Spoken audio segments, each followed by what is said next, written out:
Okay, welcome everyone. We're going to get started here. Cecilia will be here shortly, and we're going to start with the roll call. Arnaldo Avalos. Here. Jeffrey Baum. Here. Joseph Valinsky Jr. Here. Scott Budnick. Connie Conway. Iman DeLilly. Here. Tom Epstein. Here. Cecilia Estelano. Danny Hawkins. Good morning. Pamela Haynes. Here. Jennifer Perry. Here. Mon Fawn. Here. Gary Reed. Valerie Shaw. Nancy Sumner. Alexander Walker Griffin. Here. Okay, now we'll do the Pledge of Allegiance. Jennifer Perry, could you lead us in the pledge today?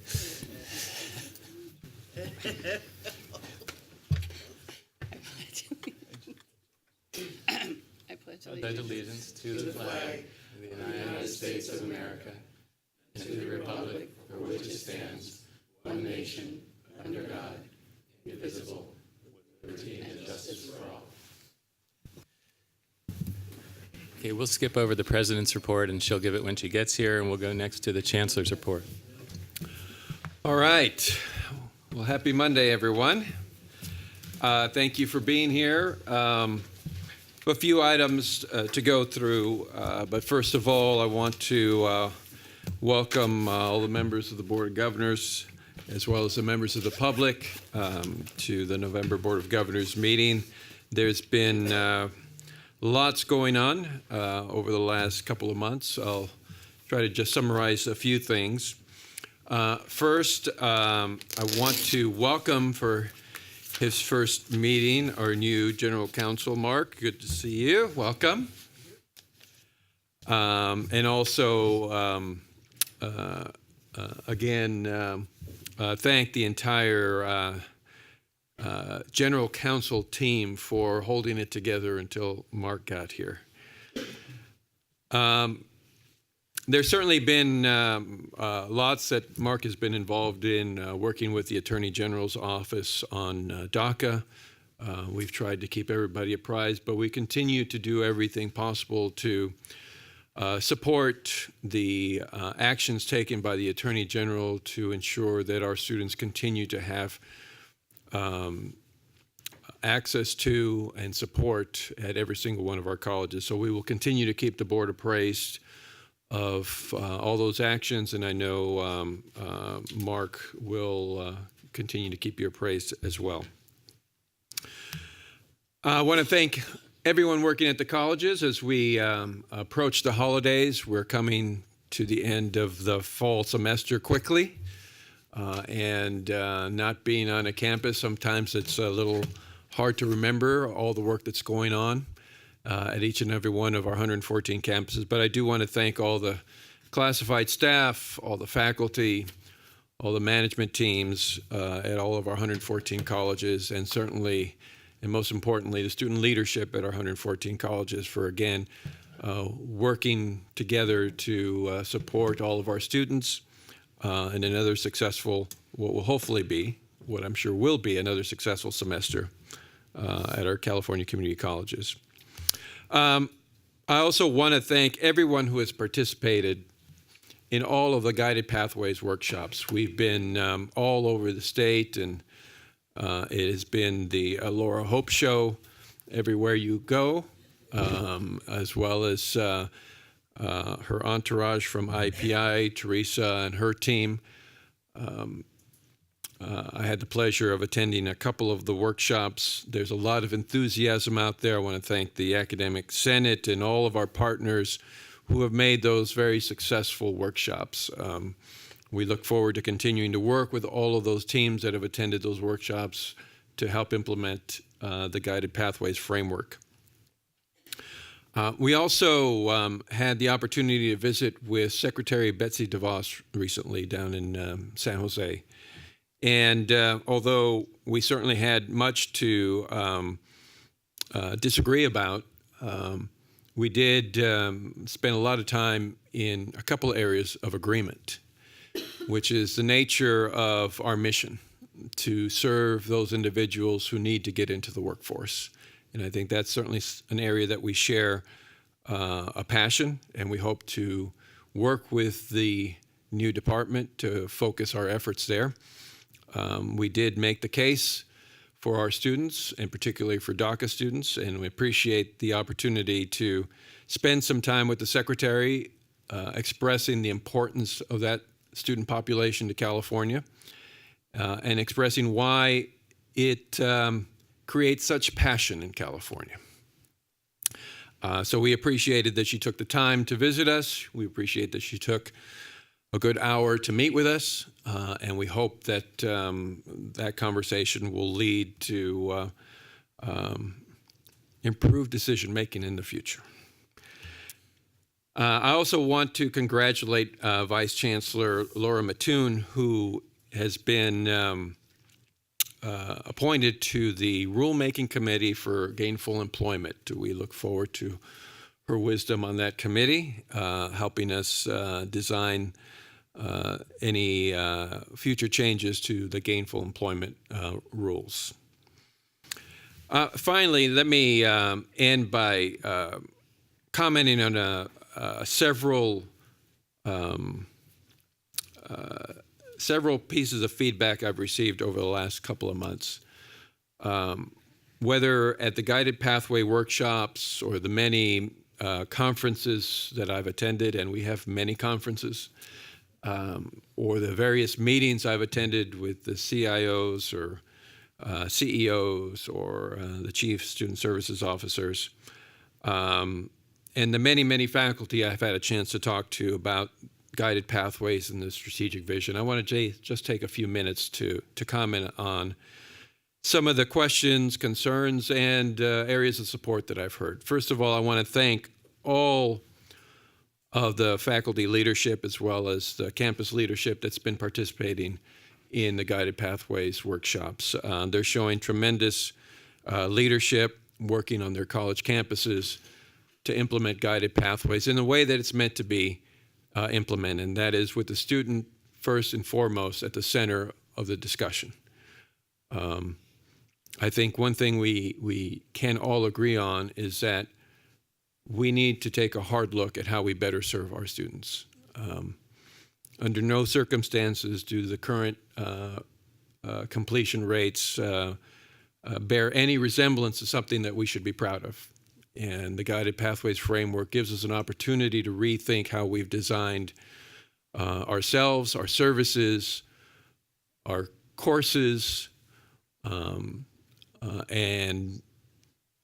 campus life at 114 colleges. This gives us an opportunity to reset the narrative. And I'm looking forward to working with all of our 114 colleges to do that. Now, along the way, I've heard a couple of comments and questions. One is that the Guided Pathways framework and more broadly the strategic vision is going to undermine the mission of the California community colleges. Nothing could be further from the truth. The strategic vision is meant to highlight the need for our colleges to be working in 114 different communities. Not one way of working with the entire state, but 114 ways within a framework, within a common set of goals, within a common understanding of what our mission is, and with the realization that what we have been doing has not been working. So to suggest that we're trying to undermine the mission of the California community colleges, I think undervalues the work that we're trying to support in the state, and certainly the commitment that the Board of Governors has made to this issue. At all of our 114 colleges, the faculty are doing a tremendous job helping instill in students the skills that they need for critical thinking, the opportunity to explore different career pathways, the opportunity to gain wisdom. The strategic vision or the Guided Pathways framework does nothing to undermine that outcome or that goal for all of our students. As a matter of fact, I think it is the complete opposite. To put up a mirror in front of our system and to be honest with ourselves about how we're serving our students is the ultimate testament to the mission of the California Community Colleges. That is exactly what we're about. That is what we were designed to do, to be honest about how we're serving our students. And it's clear that in the state of California, our students are losing ground every day, whether it's measured by the income divide that exists in California, whether it's measured by the state of African American or Latino students in California. Report upon report, demographic upon demographic, we are reminded that we have to put up an honest mirror in front of ourselves and be clear about what our mission is. Our mission is to serve all Californians, not the few, not the privileged, but all. And so the strategic vision is designed as that mirror to allow us to think about, to talk about, to focus on the data that's revealing who is succeeding and who is not succeeding, and to think about the 2, 3, or 4 million students that we're not reaching. That's the mission of the California Community Colleges, and that is what the strategic vision is really about. Not to undermine any one college's opportunity to give students everything that they deserve, but to help us focus and to align ourselves around the needs of those students. It is one thing to say that a student needs the opportunity to explore, and that's true. It's another thing that a student is forced to explore a menu of options that do not lead to any meaningful outcome for that student. The former is something that we should continue to do. The latter is something that we cannot tolerate. And so I understand that there's concern in the field about whether or not the strategic vision is going to undermine the work that's happening. And I can tell you that we are going to do everything possible to support that aspect of our colleges, work with all 114 colleges to ensure that they are serving their community and that the faculty and the staff are getting every resource that we can possibly come up with to support their mission. So I appreciate all the input that we've received. We're going to continue to take that input and help it shape our thinking and the way that we engage with the field, and continue to ensure that our students are put at the center of everything we do going forward. And will we get it right every single time? No. But as long as we keep coming back to what the student needs, we will continue to improve our ability to serve them. So I'm going to end with that, Mr. Vice President, and thank the board for their continued support. Thank you, Chancellor Oakley. And I am delighted to turn the gavel over to the president, Ms. Estolano. Yeah, everything okay? Thanks, Vice President Epstein. I hope the meeting. For the minutes. President's report? No, for the minutes. Oh, I have so many things on minutes. Okay, so we're at 1.1. Okay, consent calendar. I'm just going to go back to President's report because I can. So I'm going to just say, first I wanted to make one report, which is that I had the really distinct pleasure of attending the Academic Senate plenary session last week and was invited to give the keynote address. I want to thank Julie Bruno for inviting me to do that. I had just a wonderful time, and it was a great opportunity to check in with faculty. I also sat in on a working session regarding the Vision for Success. So that was just a wonderful chance to get insights into folks' feelings about the Vision Success, trepidation, generally support, but some areas of concern. I think it's important to be in the field. So that was a great opportunity. So that's my President's report. And then we'll move on to consent calendar, which is the item regarding the minutes for our last meeting in September. And I have a few items, but let me open it up to the rest of the board if there are any other comments or amendments or concerns? And if I could Yeah. lead off with this too, we noticed within item 2.3 on the system-wide goals that we omitted a reference to a change that was made around the career education goal. Yeah, I had that one. To make sure that the goal ensures that the wages of our graduates outpace the overall wage gains in the economy. So I just wanted to note that one change. Great, thank you. That's one of the changes I was going to suggest. Any other items? I have a couple of other changes. On 2.2, right before that, on the DACA resolution, we actually amended the resolution, was my notice, my recollection, that we had quite an extensive conversation, so we amended the resolution and adopted that amended resolution. And then on item 3.1, nomination for board officers, I think it would be good if we actually named who was nominated in the minutes. Okay. And those were the only changes I had. Anyone else? Joseph, did you have any? The eagle eye of Board Member Belansky? No, okay. With that, I'll entertain a motion to approve. Okay, I have a motion by DeLilly and a second by Reed. Okay, all those in favor, say aye. Aye. Okay, all opposed? Abstentions? Great. Motion passes. Okay, we are now in our first action item, which is approval of contracts and grants, item 2.1. And Deputy Chancellor Skinner.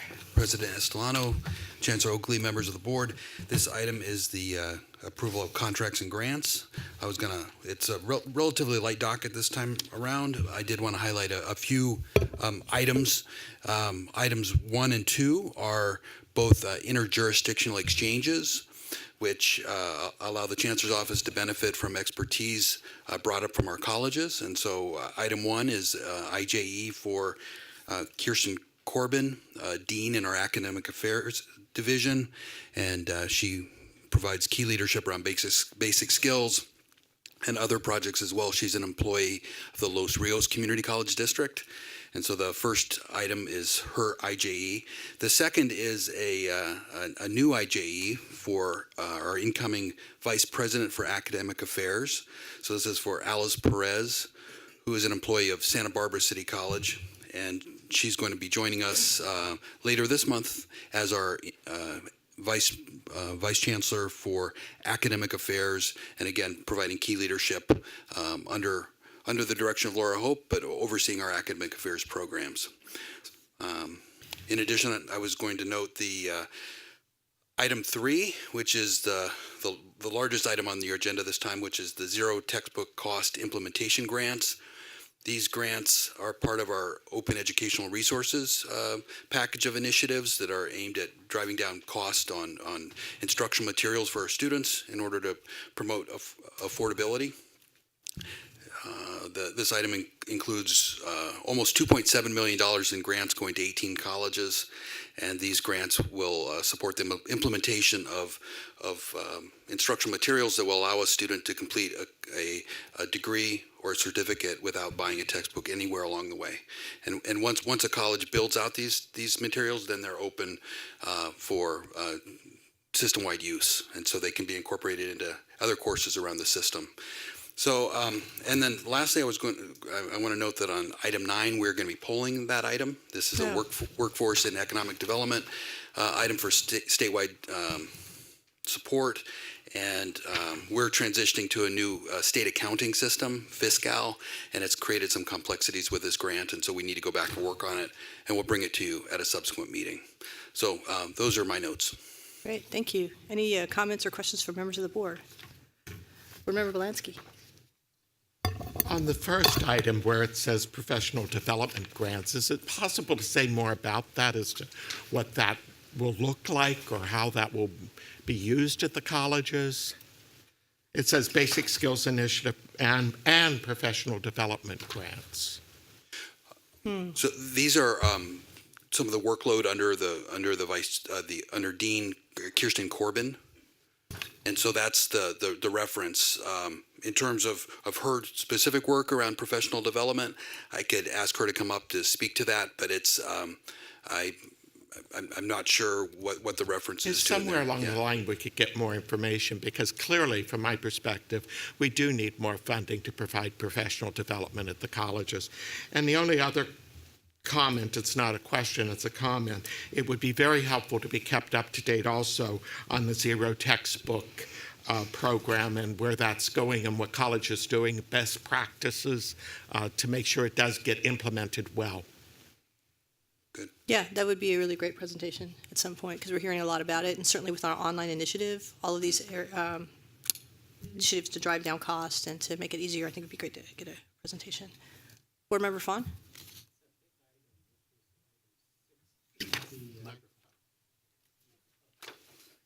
Thank you. It's a rather big item number 6. That's for the guided pathways of $150 million, right, Deputy Chancellor? And the $15 million is set aside for the 4 years or the 1 year?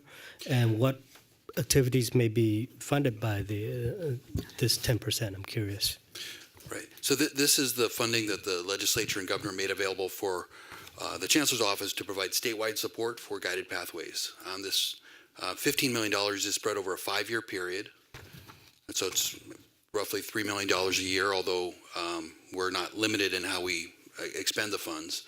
And the funds will be used for a variety of activities, ranging from professional development to program evaluation, to regional trainings, development of data tools for colleges to use, kind of a whole host of support activities. And so we're in that process now of building out that 5-year budget for how we want to load that activity. And so Executive Vice Chancellor Laura Hope is providing the key leadership over that. And this is the first step in that in terms of getting the contract authorized through Chabot Las Positas Community College District. On that point, I'm just going to jump in. I had a question on this as well, which is, on what basis do we do this as a non-competitive grant? There is authority that was granted to us in the state budget that was enacted in July that allows the Chancellor's office to issue grants for statewide activities through non-competitive bases for any contract or grant that's less than $20 million. Okay. And so that was authority that the administration proposed and the legislature endorsed that allow us to more nimbly allocate these resources out. And if you wanted, I could give you more of the history of why that's been a problem. We've had to bid it, but it just created a lot of really unnecessary, unproductive workload in the past. And so the administration advocated that as a streamlining measure for us. And that's for 1 year, or is that a permanent change? That is a 3-year change, and so Okay. there's a sunset on it. We're keeping track of every time we've used it. Okay. We know that we'll be accountable for explaining how we used that authority and how it helped or hurt. And we're pretty confident that it's going to be a benefit not only to our office in terms of allowing us to more efficiently operate these statewide support programs, but also I think it'll be beneficial to the colleges. It's in the past we've had to bid projects that have been going exceedingly well. There's been expertise that's been developed through an individual district, and really there was very little point in bidding it out. It was creating unnecessary workload both on the college side and on the state side in terms of going through those processes. It'd be great to see the legislation maybe circulated around to folks. That would be Happy helpful. to do so, Just yeah. so folks Yeah. can see that. Yeah. I have Board Member Baum, Epstein, or do you want to go on that same point? Okay, so Baum, followed by Haynes, or you were in the queue, right?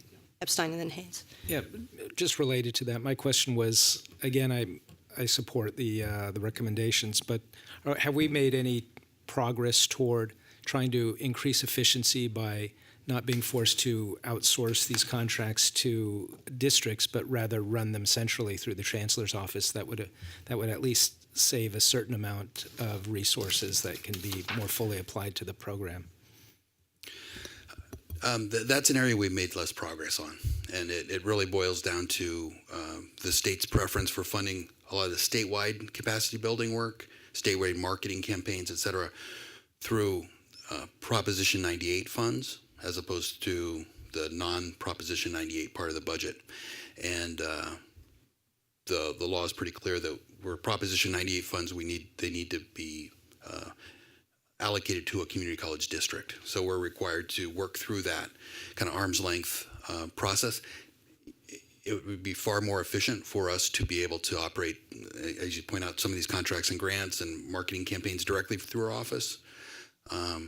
Not only because when we go through a district, there's an overhead, administrative charge that's incurred, but secondly, it just creates another link in the chain of command that leads to inefficiency. So we're continuing to advocate on that front, but it's honestly the state budget's awfully tight, and it's Prop 98 funds tend to be easier to access than non-98 funds, and so that's the driver. I have Board Member Vice President Epstein, followed by Board Member Haynes. I just have a quick question. You talked a couple of times about this being a 5-year program, but in the board packet it says it's a 4-year grant.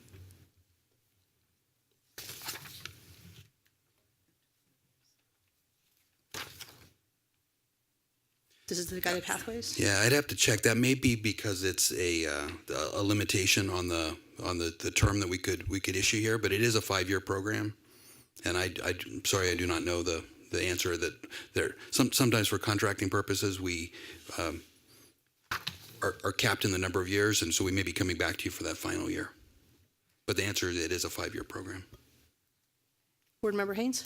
So given that it's non-competitive, is there a standard criteria in the selection that's transparent and everybody sort of knows what you're going to be looking at as you make these grants available? That's a great question. At this point, we do not have what I'd consider a formalized criteria, although I think implicit in your question, I think there's a suggestion there that is useful. So we could go back and work on that. Oftentimes, for many of our statewide grants, there's a history to them, a track record, and where it's worked well with an individual district. Really, there's not a lot of reason to change that. And so one of the primary areas we'll be using this authority is places in which the existing relationship with the district is functioning well. Obviously, in situations where it's not functioning well, that creates an opportunity for us to reassign the workload elsewhere. But again, I think your question really points to the value in making sure that we continue to advertise these opportunities and make everybody know how and why we're selecting the districts that we do.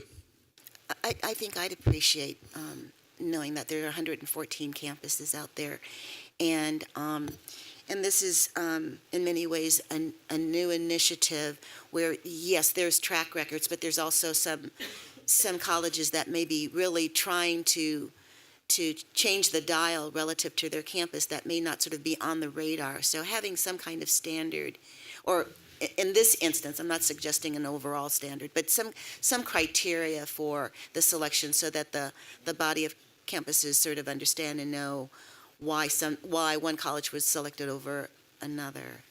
I think for transparency, it could be valuable. And if I could just add an example of the kinds of situations that got us into that led us to request this flexibility. When we have to say we're operating marketing and outreach campaigns through a variety of different funding streams, strong workforce, associate degrees for transfer, other programs, and we have to bid those out and they end up going to different colleges, we end up having this disjointed communication strategy. And so that's an example where ultimately I think it makes sense for us to route, if not all, most of our communications and outreach and marketing through one district so that they can develop expertise, they can position us to get better deals on buying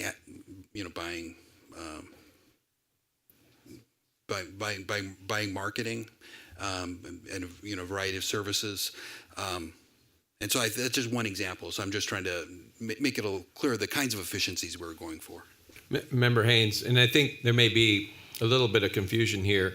These grants aren't going out to the colleges for them to do the work. These grants are going through a district so that they can come back to the chancellor's office. So, the district has to be in a place where, it can handle the financial administration working with the chancellor's office. So in this case, this is not a typical grant award. The grant goes because of the machinations of Prop 98. We have to put the money out to a district so that we can use the money in the chancellor's office, which is always confusing to everybody. But that is the side benefit of the education code. Okay, thank you for that.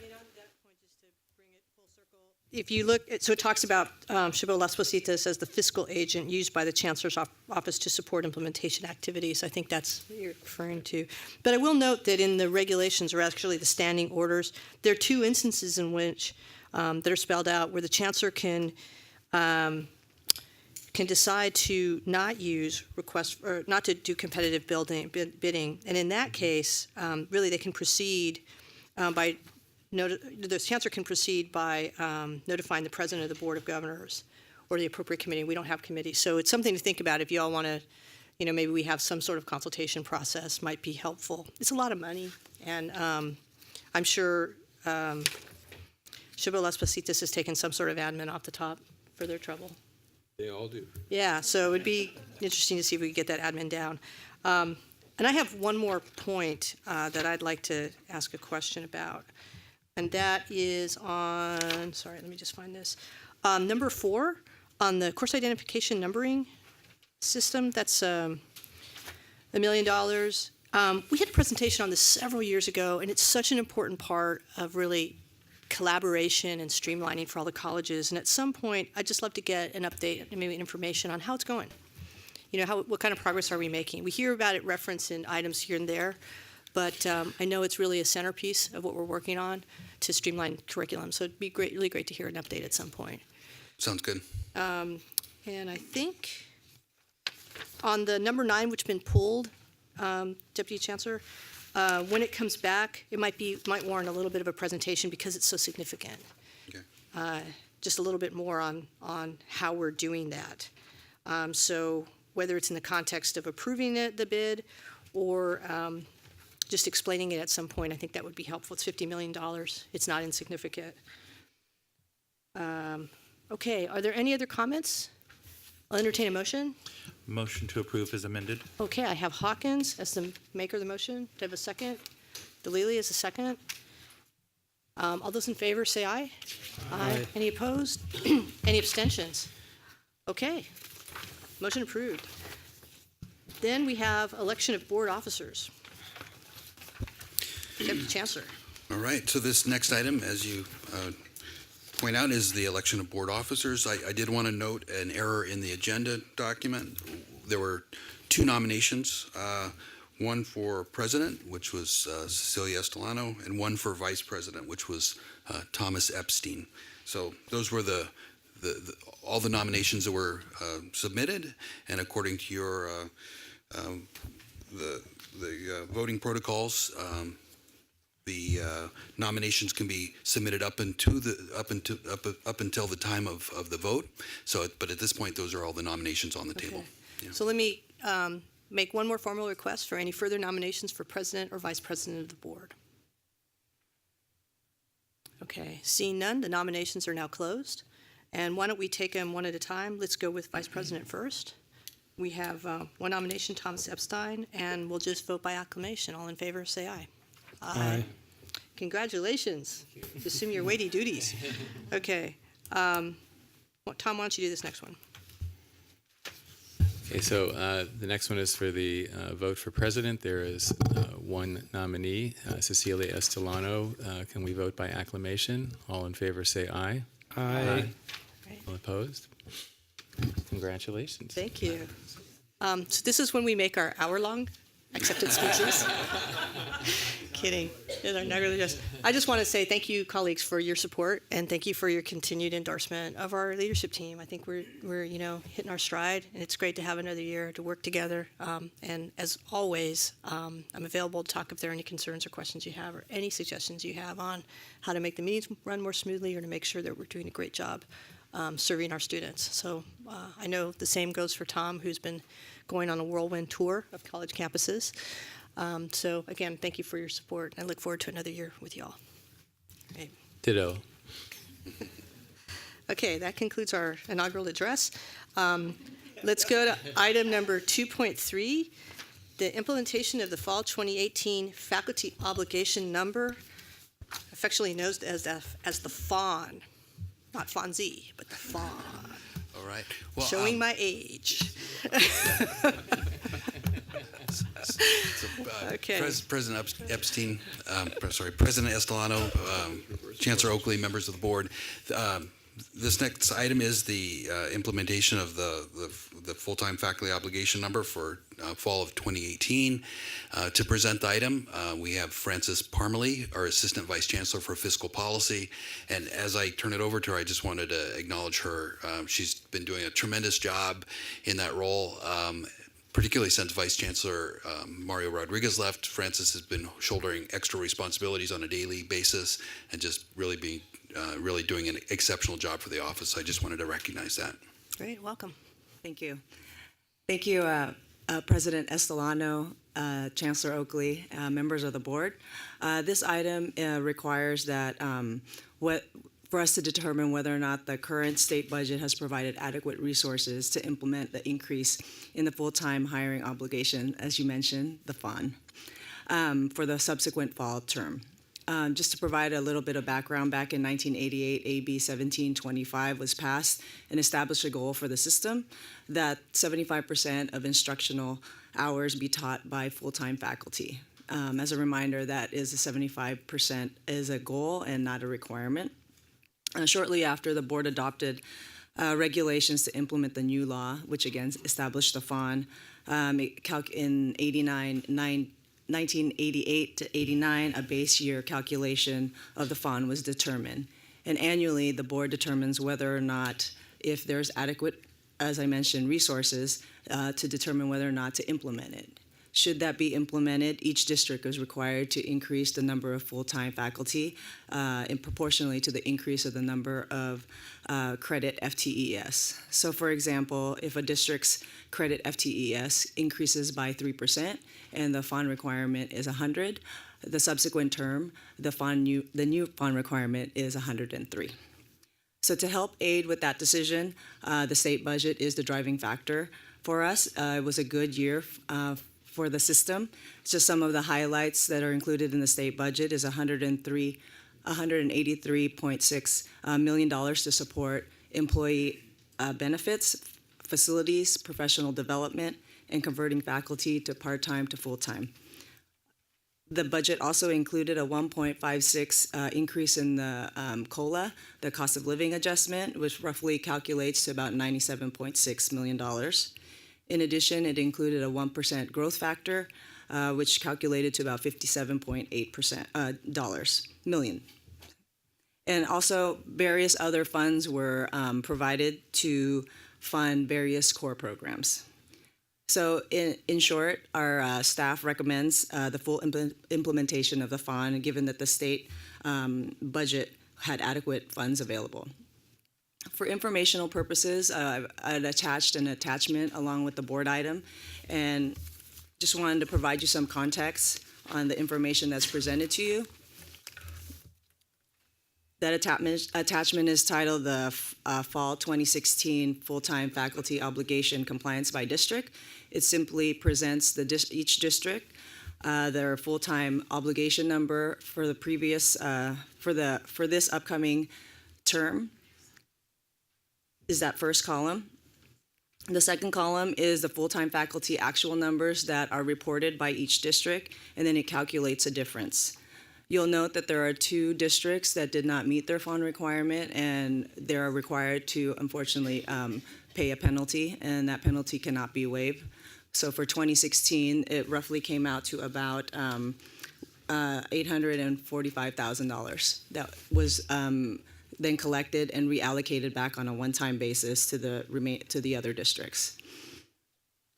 On the right side is just a quick comparison of our full-time faculty, the actuals, and taking also the part-time faculty information and it's giving you, doing a calculation and providing you a statewide percentage. As you'll note on the bottom, on the second page, there's about 56.4 statewide that are full-time employees. In addition, I did want to talk about, there was an additional $62.7 million that was provided in the 15-16 budget. At this time, it's a little too early to determine whether that helped move the needle, as there's other factors that may be affecting hiring at this point. So some simple comparisons of what we've seen from fall 2015 to 2016 is that full-time faculty increased by 1.36%, that the fund obligation has increased to, for this year, of 1,030 positions, and that additional 810 faculty have been added. Our office is currently compiling information to be able to provide you the same attachment that you see there, along with your board item. That information is due from the districts November 30th, and the same information will be provided to you, be available sometime around January, February of 2018. That concludes my presentation, so I'd be happy to entertain any questions you may have at this point. Great. Thank you. Board Member Baum, then Belansky, then Fawn. My question is the 75% target is for the number of credit hours taught in a district. Do we have a chart that shows that? The 75% is the number of staff that are employed, so it's not. So that's the information that I present to you. Oh. And this was This is as of the fall 2016. Right, because what I'm looking at is in the background, the second, it says establish a goal that 75% of instructional hours be taught by full-time faculty. Right, and so this goes back to the goal that's in state law. Right. And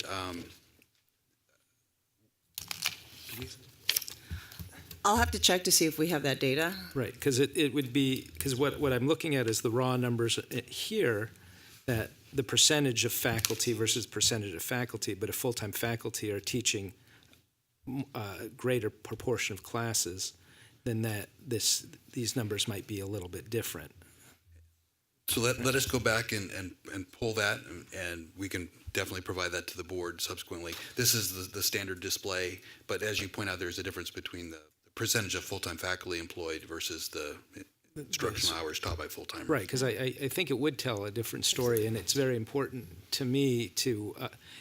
I wholeheartedly endorse the regulation that we need as many students taught by full-time faculty as possible, because the full-time faculty also create an environment on campus that makes them more accessible outside of class.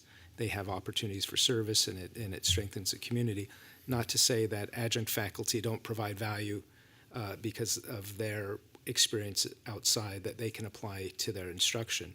But I think that 75% hours would be different, because I looked at Pasadena in my home district. It says 50% of, they're just above 50, they're in the low 50s. And I'm saying they're so far off the 75%. But if that 50% of full-time faculty are teaching more than 50% of the instructional credit hours, then that would be illuminating. Thank you. Great. Board Member Belansky, followed by Board Member Fawn. The first question is, because I don't know, because we don't always do this, but how does the money get decided, how it's distributed to the 70 districts, since you've got 2 districts that have to pay a penalty? How does it get distributed? So we just do a simple calculation. We remove those other 2 districts from the calculation and then redistribute it proportionally. Proportionately by? FTES, thank you. And the only other question is the way the analysis is written, it says it's $183.6 million, and you read this out for all these things, and the last statement is about full-time faculty. How does full-time faculty rise to the top in the districts so that it's not just about facilities and other things? Could you repeat that question again? Well, the statement in the analysis says the Budget Act of 2017 provides a base funding increase of $183.6 million to support increased community college operating expenses in areas such as employee benefits, facilities, professional development, and converting faculty from part-time to full-time. And I'm just asking, how do we see that the district raises the faculty issue more than some of these other elements? So that local budgeting process is done through a variety of mechanisms locally, but it's, each of our 72 districts has some form of a program review process in which the stakeholders are on campus put their priorities on the table. There's an assessment of what the baseline needs are of the district, and but ultimately these needs and priorities are weighed locally, and so I would contend that's the appropriate level of governance to be making the determinations, because they're closer to seeing what are the most pressing needs. But it's a local determination. Wow. And as you know from the accreditation process, it's a key element of accreditation of our colleges, whether the resource utilization is aligned with local needs and priorities and goals. Board Member Fawn? Thank you. As I was looking through the attachment that came along with the report, I can't help but notice 100% and 233% in two districts in the Bay Area. So I was curious as to why such a whopping jump, giving a short period of time for those two districts. But my more serious comment actually piggybacks back on what Board Member Baum was suggesting. Being someone in the field who actually teaches overload courses, a full-time faculty who teaches beyond the normal 15 units or 16 units views the added courses or the extra courses as if the regular courses, although in paper it's overload. And the treatment, the rigor, the office hours extended to students, whether they're overload classes or non-overload classes, is essentially the same. So, but I think our current calculation is that if those full-time faculty, let's say 300 full-time faculty at a district teach, and let's say 80% of them elect to teach overload, then we're counting quite a bit of classes that are overload that are in the part-time category, right? And so I don't know if there is a way to re-examine, to relook at that particular question, but to say that those overload courses are taught by, like you said, part-timer when they're actually taught by full-timer, and the benefits that full-time faculty extend to the students through office hours and whatnot should be considered, in my view, as full-time. So I think others may disagree with that assessment or that thinking, but at the end of the day, a full-time faculty teaching 5 classes or 7 classes, it's the same across the board. Thank you. Just for informational purposes, there's a regulatory work group that has convened back in the fall of 2014. They're currently relooking at some of those issues that do kind of provide, there's some constraints that the districts have to deal with. So those are, there's some proposals that are being explored at this point. We have a meeting on December 18th to kind of finalize some of those proposals, and then our next step is to gather data and some statistics in order to be able to solidify those proposals and have that go through our consultation process.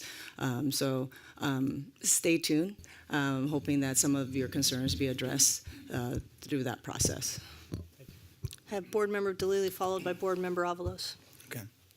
Thank you, Vice Chancellors, for that presentation. As you mentioned, there's 2 districts that aren't meeting the cut that were penalized. I was wondering if you guys had any information as to why and where they were falling short, and if there's any active communication or initiatives between the Chancellor's Office and those 2 districts on how they can improve for next year. I can't clearly speak on the reasons why. What we've done is, we've spoke with them and we sent them the bill. They complied, and they're aware that we don't have the authority to waive such a penalty. But I can get that information if you wish. If I can add, in many cases, these are choices that are made at the college level.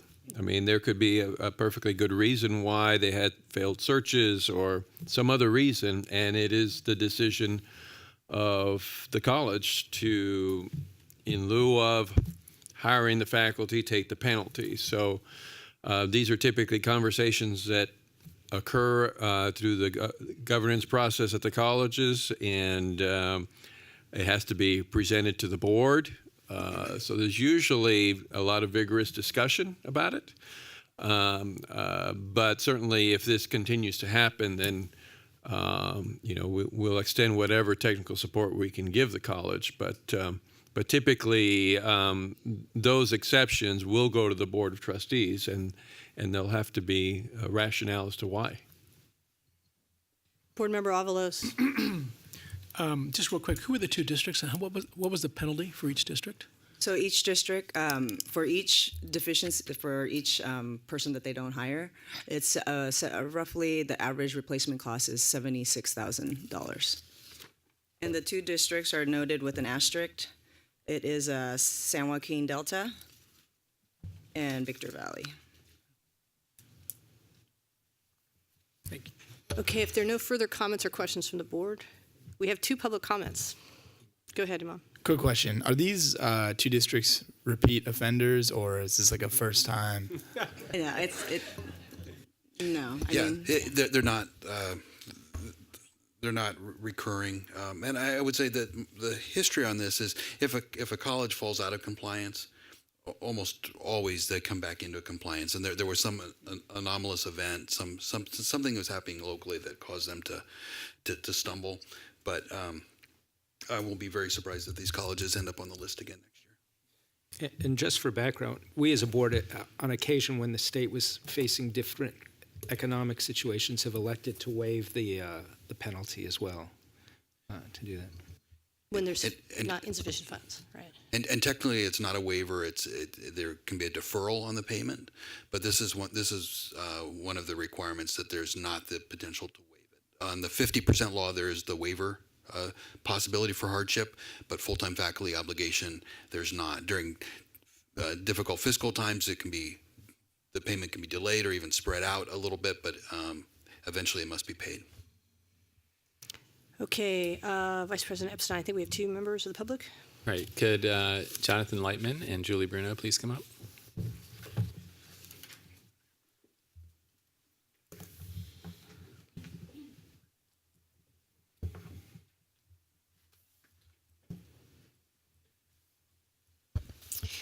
Thank you, Madam President, Chancellor Oakley, and members. Jonathan Lightman on behalf of the Faculty Association of California Community Colleges. First want to say that we support the staff recommendation and urge you to vote for this item. What I would like to point out is that just comparing apples to apples, when we have looked at prior versions of this, the needle on the ratio, not the FON, has not moved in a number of years. And as We understand from the staff analysis that we still don't have a complete understanding of the impact of the $62.3 million from a couple of years ago.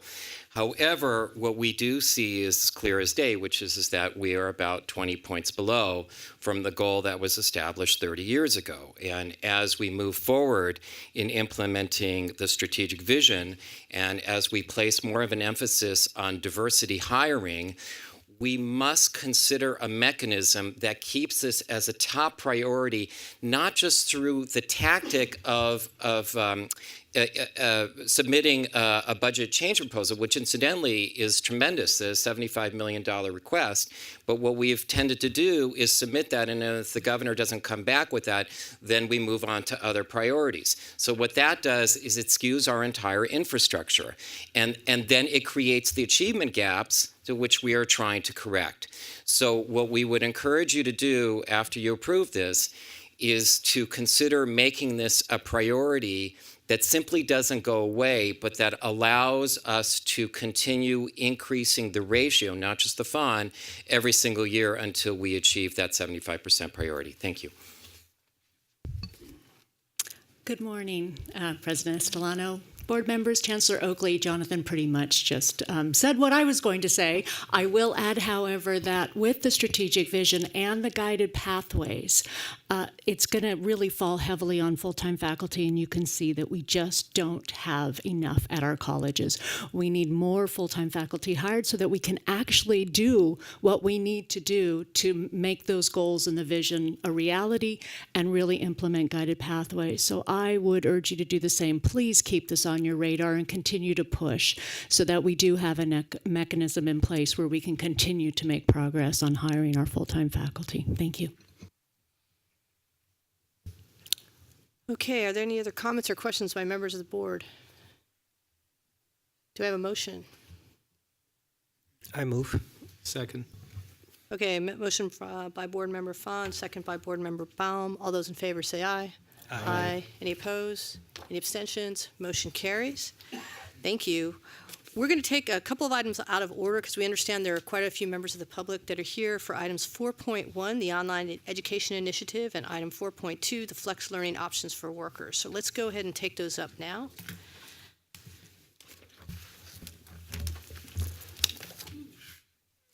Vice Chancellor Tung Quinlivan.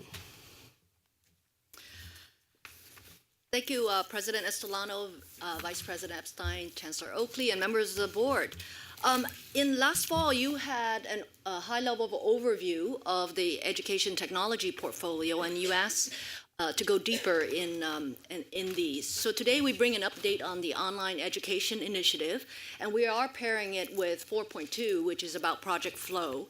OEI sits in our education portfolio, but it is a partnership with Ed Services. So I want to recognize Laura Hope and LeBaron Woodruff on her team, who has been doing great work stewarding this effort. Before I introduce Jory Hatzel, who is the executive director of the OEI, I do want to mention that aside from all the learnings that we've had from this initiative in terms of the adoption of technology, note please also the technology-enabled student support services, and also note the timeline.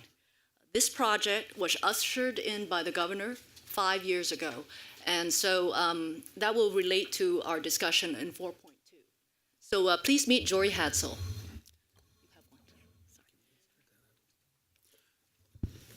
Thank you, President Estolano, Chancellor Oakley, members of the Board of Governors. It's a privilege to be here today to brief you on the progress that we've made with the Online Education Initiative. We do have a few slides that we'll bring up here along the way. Just wanted to point out that the OEI was funded in 2013 and really kicked into gear in 2014 when permanent staff were hired and the activities began in earnest. We are a grant to the Foothill De Anza Community College District, working in partnership with the CCC Technology Center at Butte College. So you should have, oh great, the slide deck came Perfect. up. Great. Yeah, would you kick to the next slide, please? So just some context for our conversation. You're probably aware of some of these statistics. 1 in every 5 community college students in the nation is a California community college student. Of those students that we have in our system, roughly 1 in 3 takes at least one online course in their academic career. So we have a tremendous opportunity here. When we did some analysis using the 2015-16 data set, since that set was complete, it's worth noting that we teach as a system roughly 58,000 unique online course sections per year in our system, and that translates to student impact of about 800,000 unduplicated students. So our system has been engaged in online education for quite some time, and quite frankly, at a state level, no one is doing this at the scale that we're doing it currently. With regard to the initiative,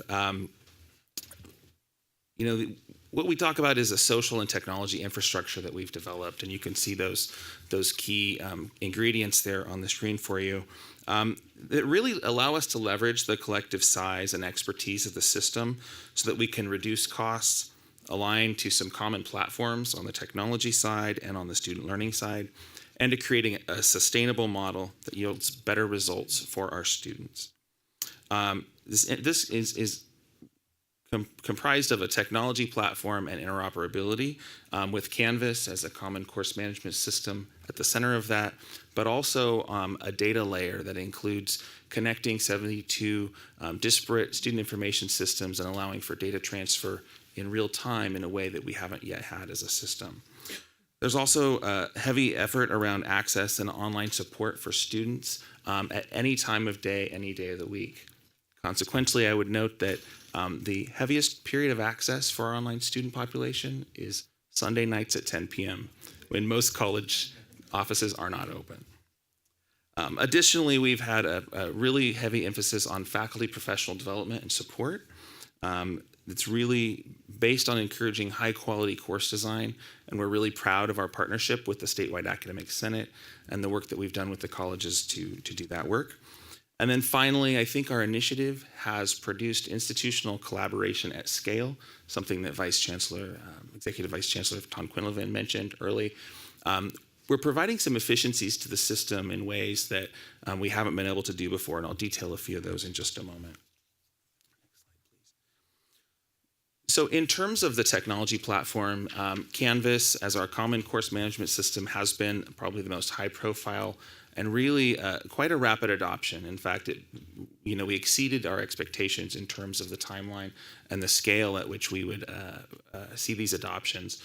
There were a lot of folks that said when this initiative was launched, getting people on a common technology platform would be next to impossible. Through a collaborative approach and by leveraging the expertise and the relationships in our system, and frankly by choosing the right product, we've reached 111 of the 114 colleges that have either fully adopted or in some stage of implementing Canvas currently. What that does is it allows us to integrate a lot of student supports in a just-in-time sort of effort where the student is engaged in their coursework in the course management system, and they can access things like tutoring, onboarding and readiness materials, online counseling appointments for mental health or for academic advising, and proctoring and other academic integrity tools, all within a suite of services. In addition to the instructional and student support components, we are also working toward the ultimate goal of a fully scaled course exchange between our California community colleges. The goal of the course exchange is to help students who are at a home college and can't get access to a course either because it's impacted or because the courses aren't offered locally, to be able to seamlessly enroll in an available section at a participating college. So there's another big opportunity for efficiency there. We're in our first release of that software, and what we call an intentionally small pilot aimed at shaking out any of the bugs in the technology before we fully scale. We're live with 6 colleges, and we have an additional 16 colleges in implementation right now. So we'll be scaling that effort up as well. This is just a sort of a visual representation of that student-centered approach with these the extensibility and the open standards of Canvas, allowing us to create this integrated ecosystem for our students. And so you'll see some programmatic components such as culturally responsive teaching strategies and professional development and counseling network combined with technology and services that create a holistic student learning experience. Now, it's important to note that providing access to these resources and the tools alone is not sufficient to fully address any real or perceived gaps in rigor or quality of online education. So to that end, we've worked extensively with our governance and advisory bodies, again, including the statewide academic senate, to engage in very robust professional development around effective practices and course design for online learning. A key component of this is the online course design rubric that was developed in another collaborative effort based on research and effective practices.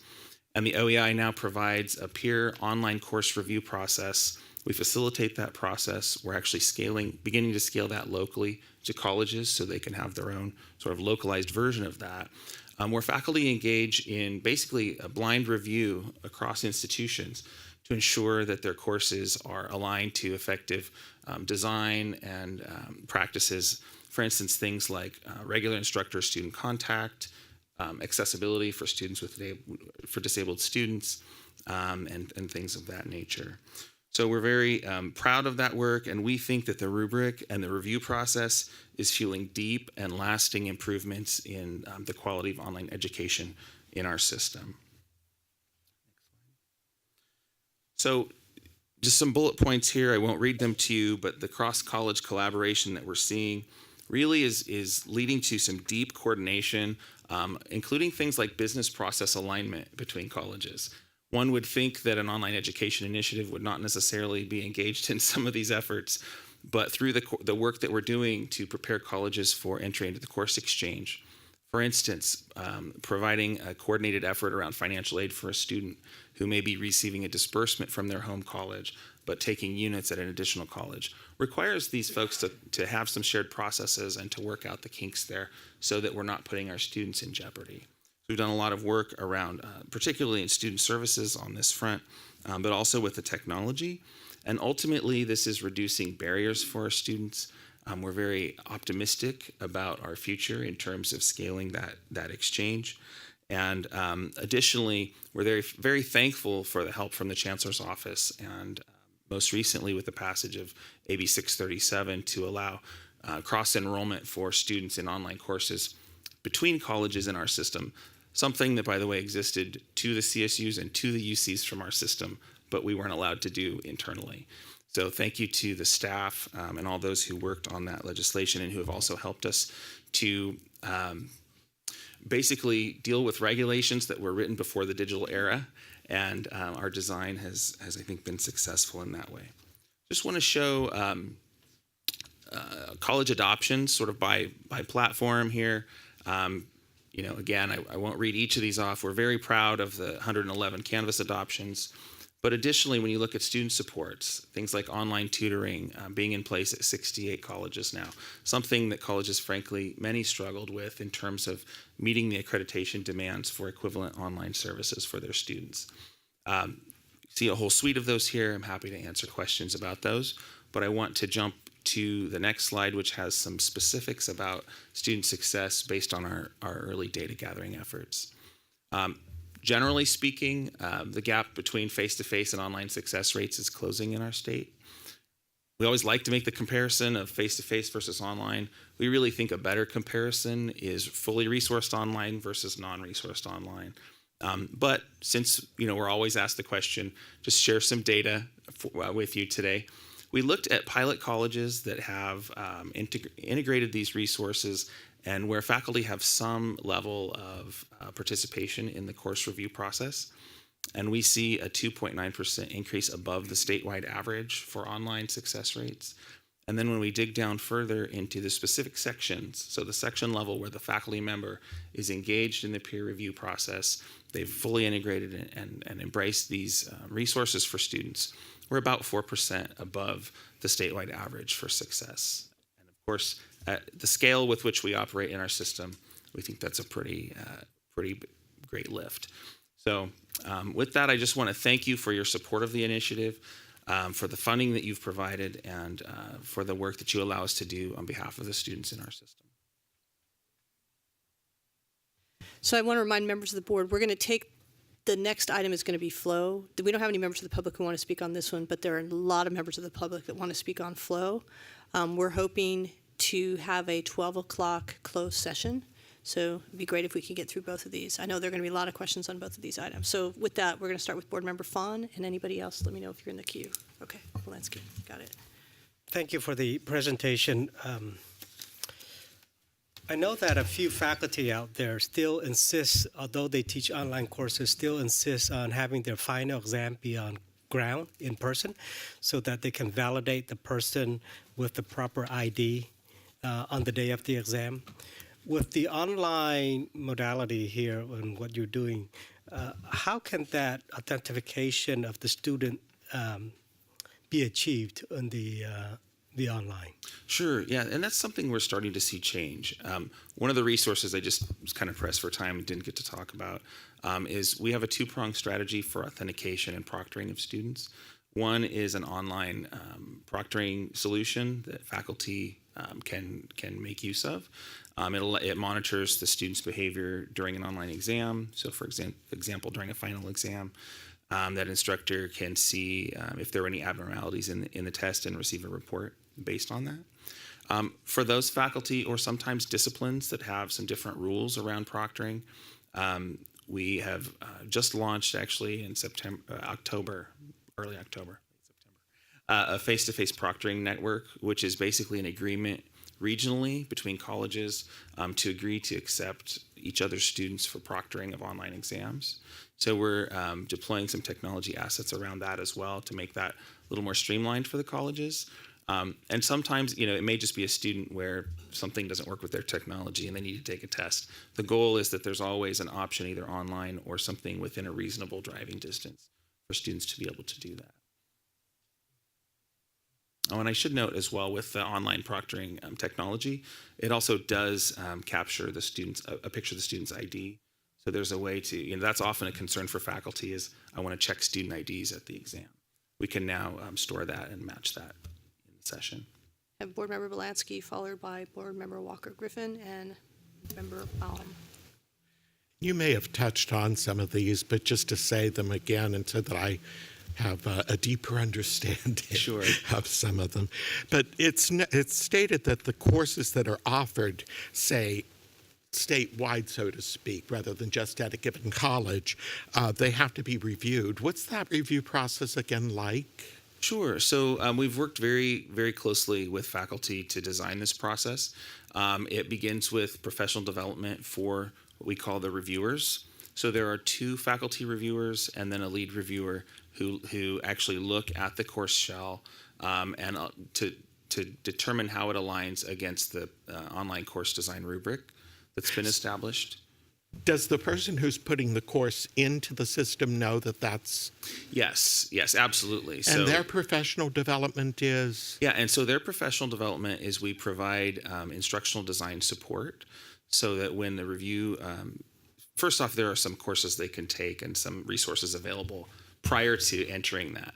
But when they meet with the lead reviewer, they're provided with, maybe there's some things with accessibility or some things with communication, for example, that might need to be addressed. Then they're provided actually with instructional design support to help them, work through that process. So if it's a matter of, hey, I'm a subject matter expert, but there's something technical I'm not quite sure how to do, we have embedded support for them in that process. And is that happening for all 111 colleges that are using Canvas, or is it just a pilot group at the moment? And how will that be expanded if it's a pilot group? Sure. So that review process, the centralized review process is for colleges that are either live in the course exchange or who are part of the consortium. So we have 23 colleges that are in implementation phases with the course exchange. Those are the faculty where we're leading them through that review process at this point in time. But what we've seen is a real thirst from the colleges themselves to say, hey, here are some standards we can use, and they're really coalescing around those. Part of that may be the timing of Canvas as well and the success that's happened there. And so we're seeing colleges just basically adopt the rubric or adopt a modified version of it locally as part of their distance education course approval process. And how is this going to be increased, that these student services, that the colleges in general, because I mean, that is one of the biggest issues with a student who's taking fully online, is what's the student services, the counseling, the tutoring, and those are all mentioned here, but how do you get those colleges to buy in? Mm-hmm. Part of it is, so when you look at that graph, one of the things I would point out is not all of those pieces were implemented at the same time. So some of the smaller pieces on the bar graph are more recent additions. One of the things that I think we've done well is we've incentivized colleges, for example, by providing Canvas at no cost.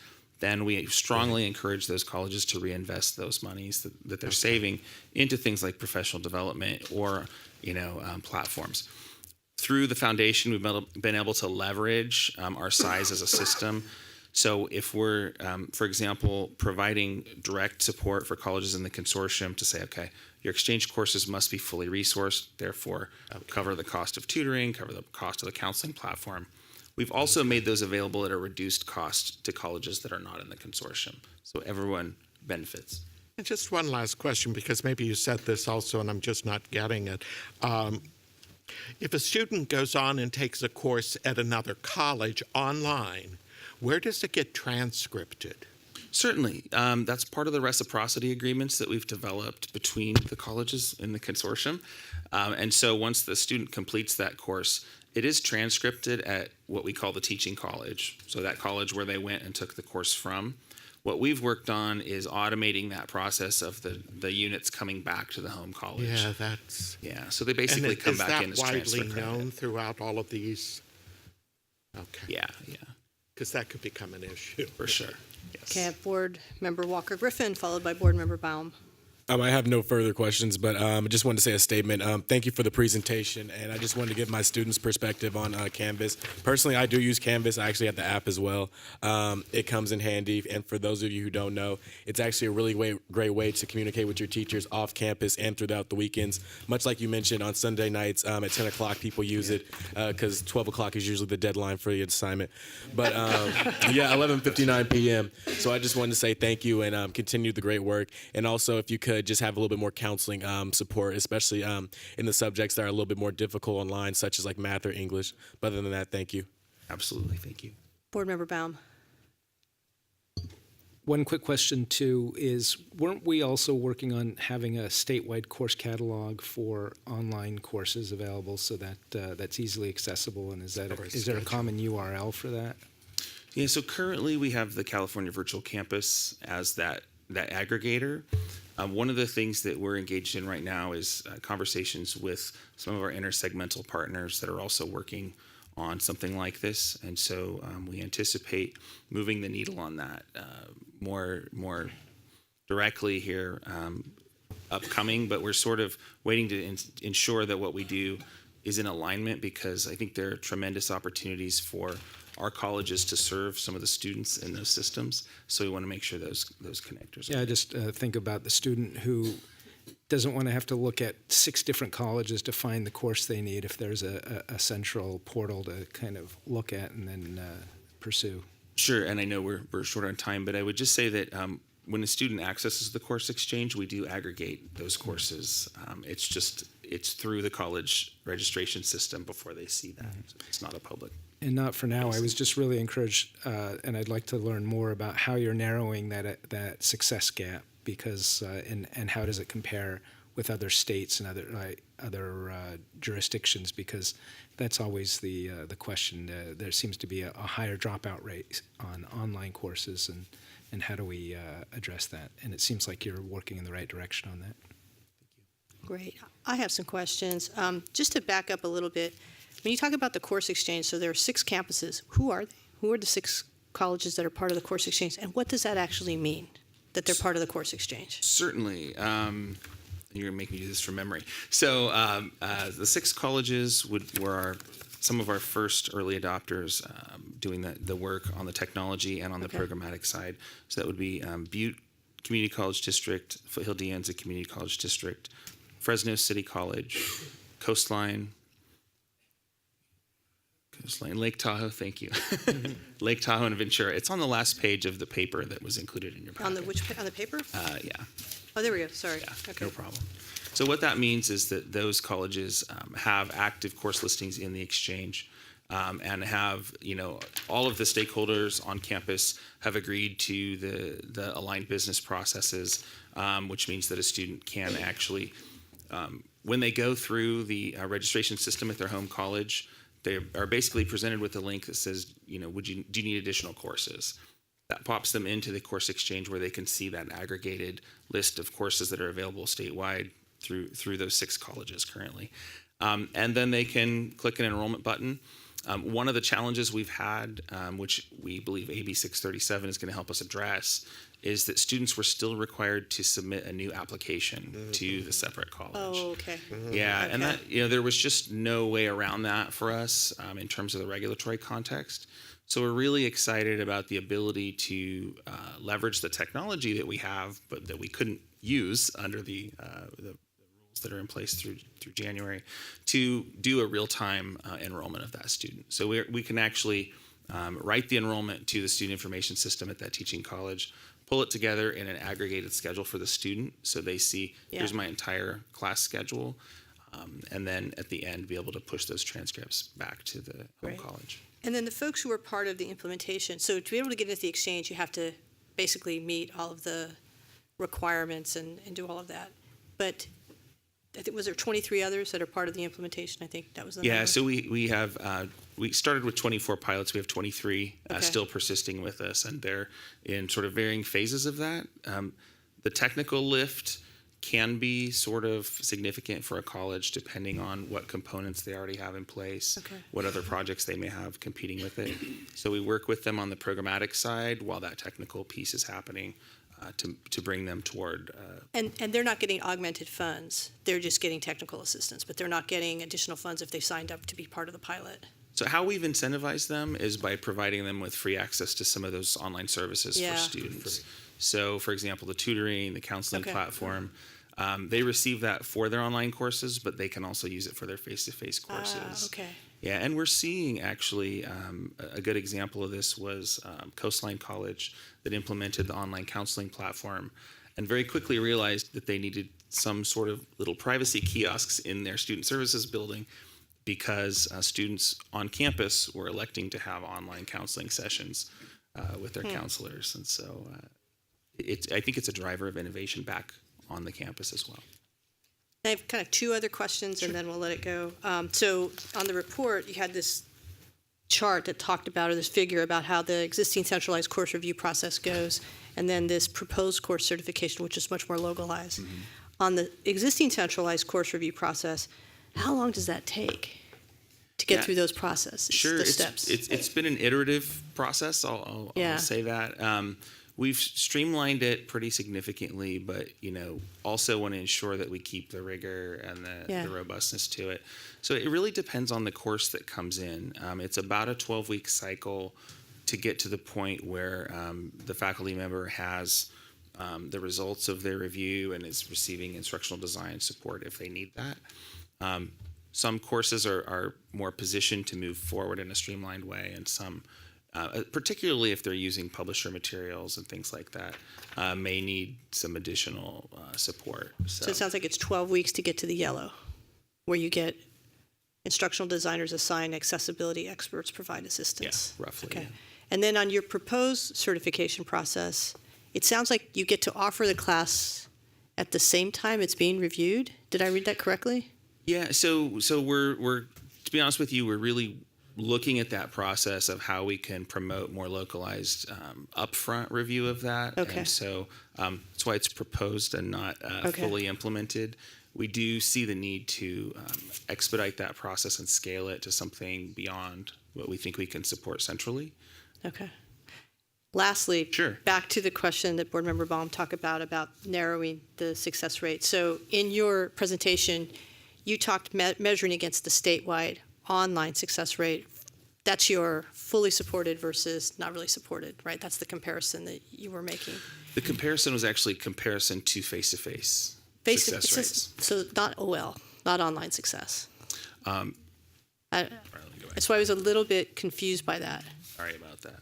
No, I'm sorry. Okay, yeah. So the OEI pilot colleges and the pilot sections, correct. That boost was above the statewide about average just for online. generally the success. Yeah. But the gap, that the first and second bullet, we're referring to the face-to-face versus online gap. The second Okay. two bullets are OEI supported online compared to just a statewide average for online. Okay, so the pilot section, the last bullet, the statewide average for online success is 68.8%, or is it that the pilot sections are 68.8%? Correct. Yeah. The pilot the section. latter, correct. The pilot sections are 68, which means that the regular statewide average is It's around about 70. 64%.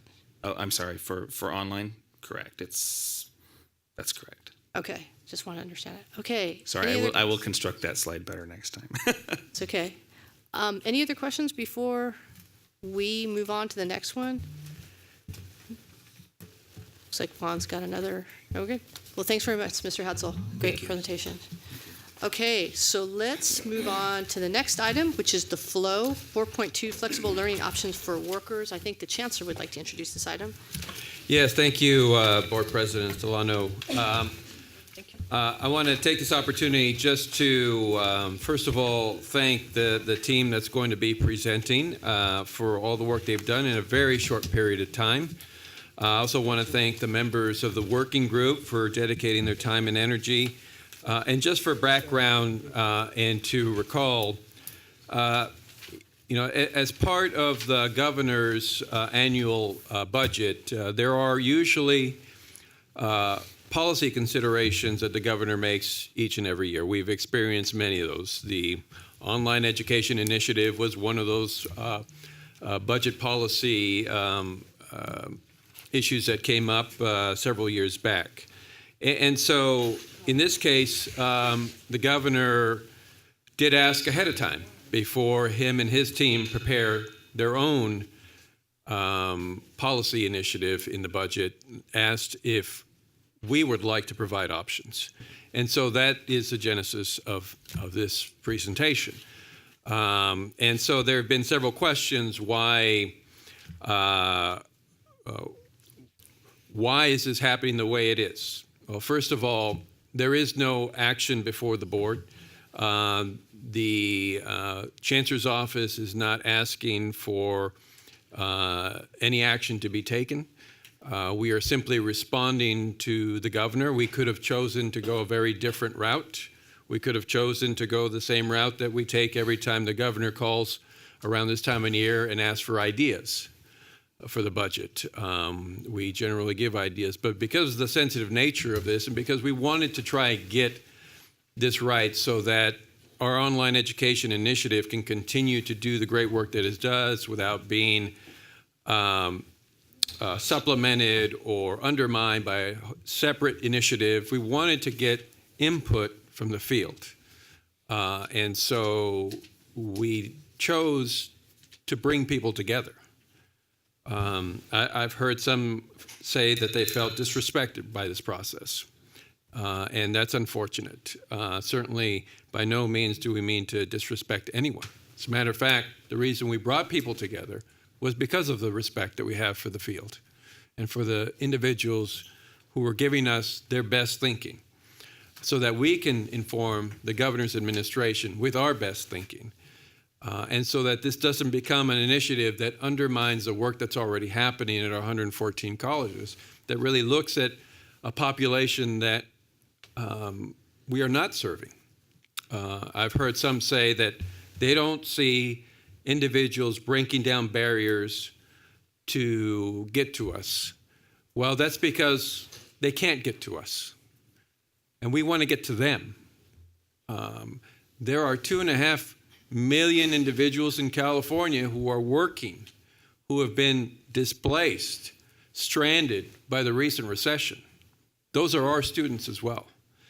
And we need to find something other than the status quo to get to them. And my hope is that we can prepare and provide options to the governor's office that will at least inform any decision that's made in the last year of his administration. that is informed with our best thinking about how to serve that population. Because I'm sure there are many ideas that are going through the Department of Finance right now that may or may not be aligned with our ideas. So I would rather have an opportunity to bring our thinking together to propose something rather than be it proposed to us, which in the end of the day may be what happens anyway. The governor certainly has that option, to reject all these options and to provide us the option that him and his team feel is the best option to serve Californians. I just wanted to take a moment to truly thank the individuals who volunteered their time.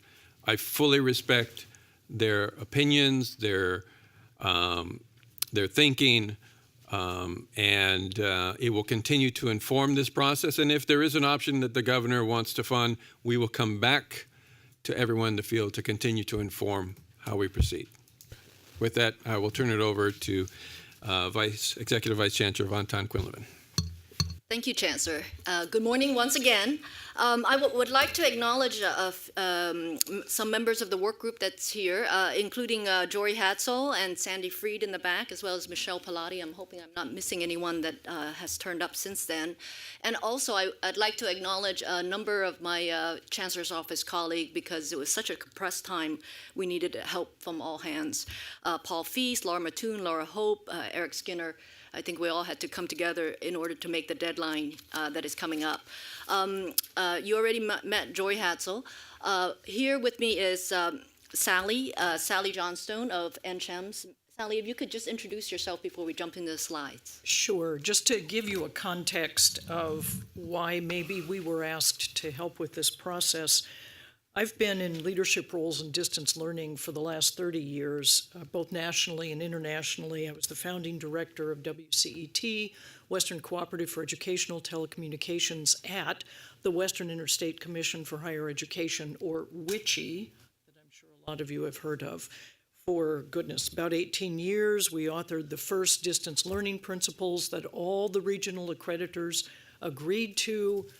And it was the first time in 100 years they'd ever agreed to anything in terms of all of those regionals.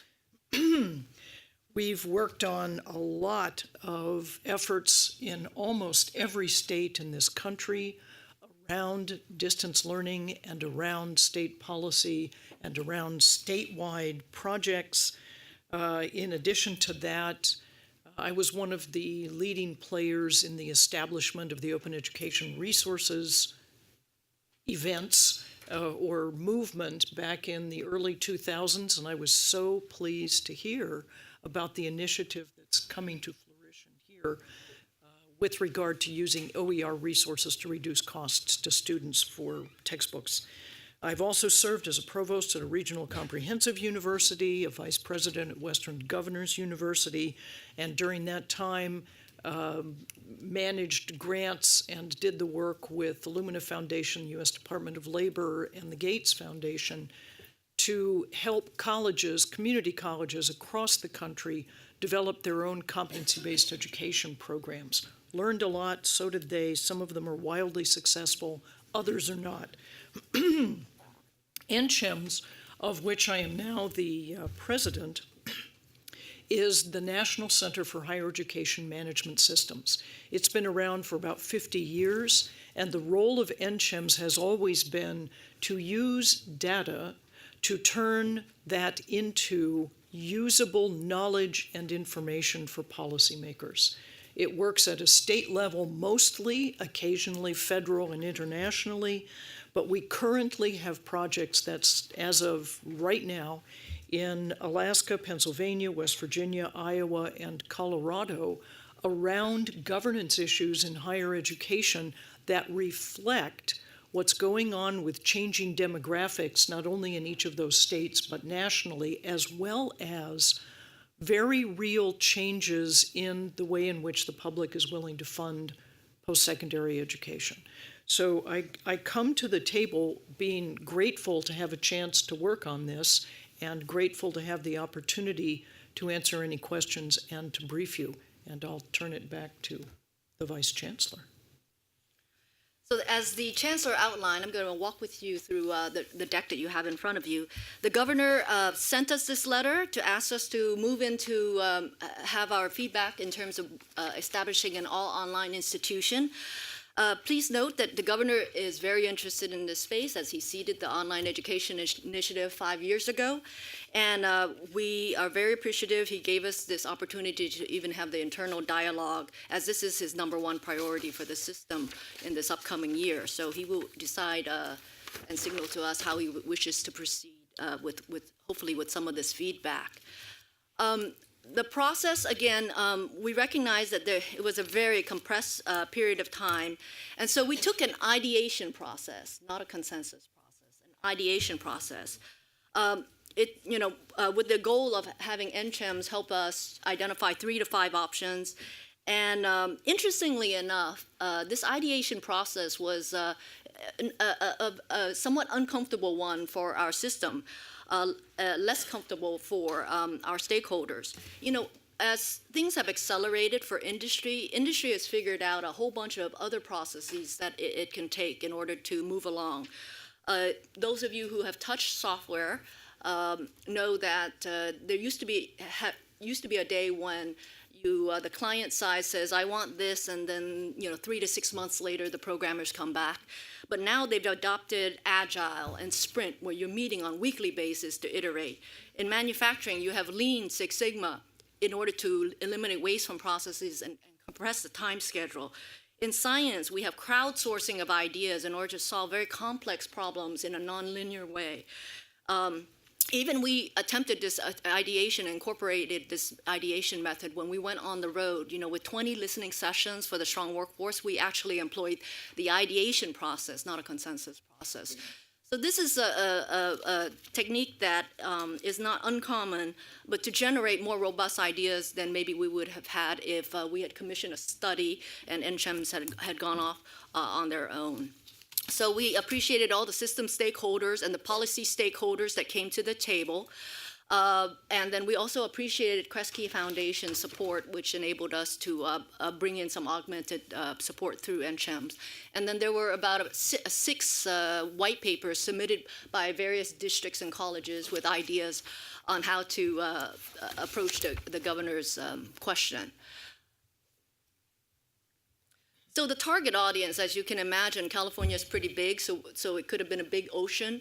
The chancellor did give us a constraint, and he said to focus on adults with high school credential or some college, but not the certification that's going to get them to better workforce outcomes. So we appreciated limiting the scope to this, and actually it's consistent with a national policy dialogue supported by the Lumina Foundation as well, because they're raising visibility for this segment that is relatively underserved right now.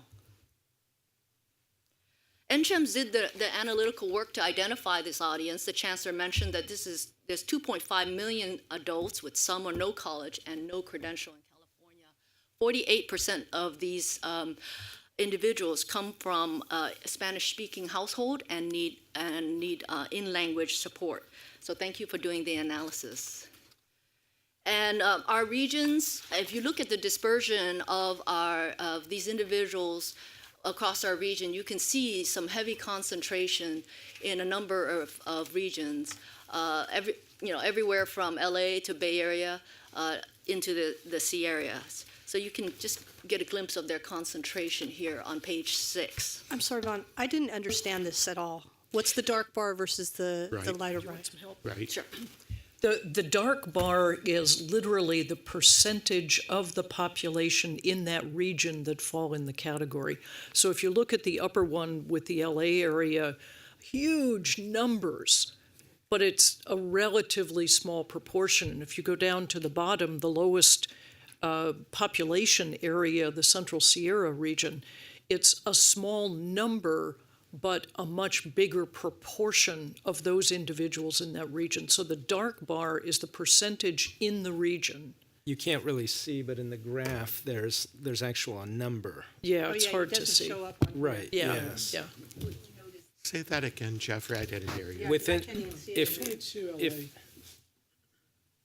so if we could call out the numbers.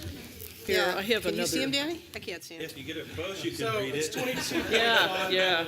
Okay, what's Bay Area? Bay Area is 19.3, 27.8. San Joaquin 27, San Diego 24.8, Orange 23.3, Sacramento Tahoe 29.1, Central Coast 24.5, Northern California 30.2, Upper Sacramento Valley 30%, Central Sierra 30. So one of us can pass the eye test. Yeah. Thank you. But this is Ron, an could you pull artifact the of a microphone number up of closer? variables that interact. So Could you it's pull the the mic- size. Sorry, could you pull the microphone up closer, Vaughn? Ms. Johnston, if you can just bring it a little closer to you. Certainly. Is that better? Yeah. So this is Okay, now I understand. the numbers and percentages are an interaction of a number of variables, one of which is just the number of people who live in those regions, but another is the kinds of work opportunities and educational opportunities in the regions. Okay, thank you. So interestingly enough, the phrase stranded worker originated from the California Economic Summit, and we began hearing about that discussion there. So, do we know of, and these are illustrious, but we had a fireside chat on, our workers stranded in this economy and can't see their well-being in the next one. So do we know a John in our life where he may be 50-year-old head of household with wife and 2 kids. He drives a truck for a living in a warehouse company.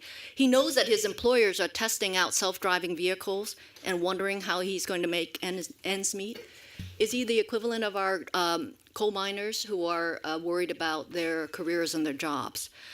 Do we know a Maria who came out during the downturn, attended 1 year of a nursing program at a for-profit institution, but had to drop out before completing, and now has $13,000 in student loans? Currently works as part-time in-home health worker, cares for an aging parent, has a schedule or work locations often changes, and has a difficult time finding reliable child care for her 2 children, and would love to enter a higher paying wage, but can't figure out how to go back to school full time. In the Vision for Success document that you all adopted, the statement was made that we need to better serve working adults. We need to meet workers where they are. We need to meet workers where they are. And so, our work is to figure out how to help stranded workers begin to transition for themselves or their family into the next economies as things change around us, and things are changing around us greatly. And there's a question that often arises with, is this target population actually online? And so according to Pew Internet Research, 90% of individuals in the US in this population have access to the internet. So we have no reason to believe that California is any different. Sally. Yeah, the question came up with regard to the quality in online education. And as you just heard, there's a huge impact with regard to how well students are supported and how well materials are designed. It's a gestalt. It's the whole thing.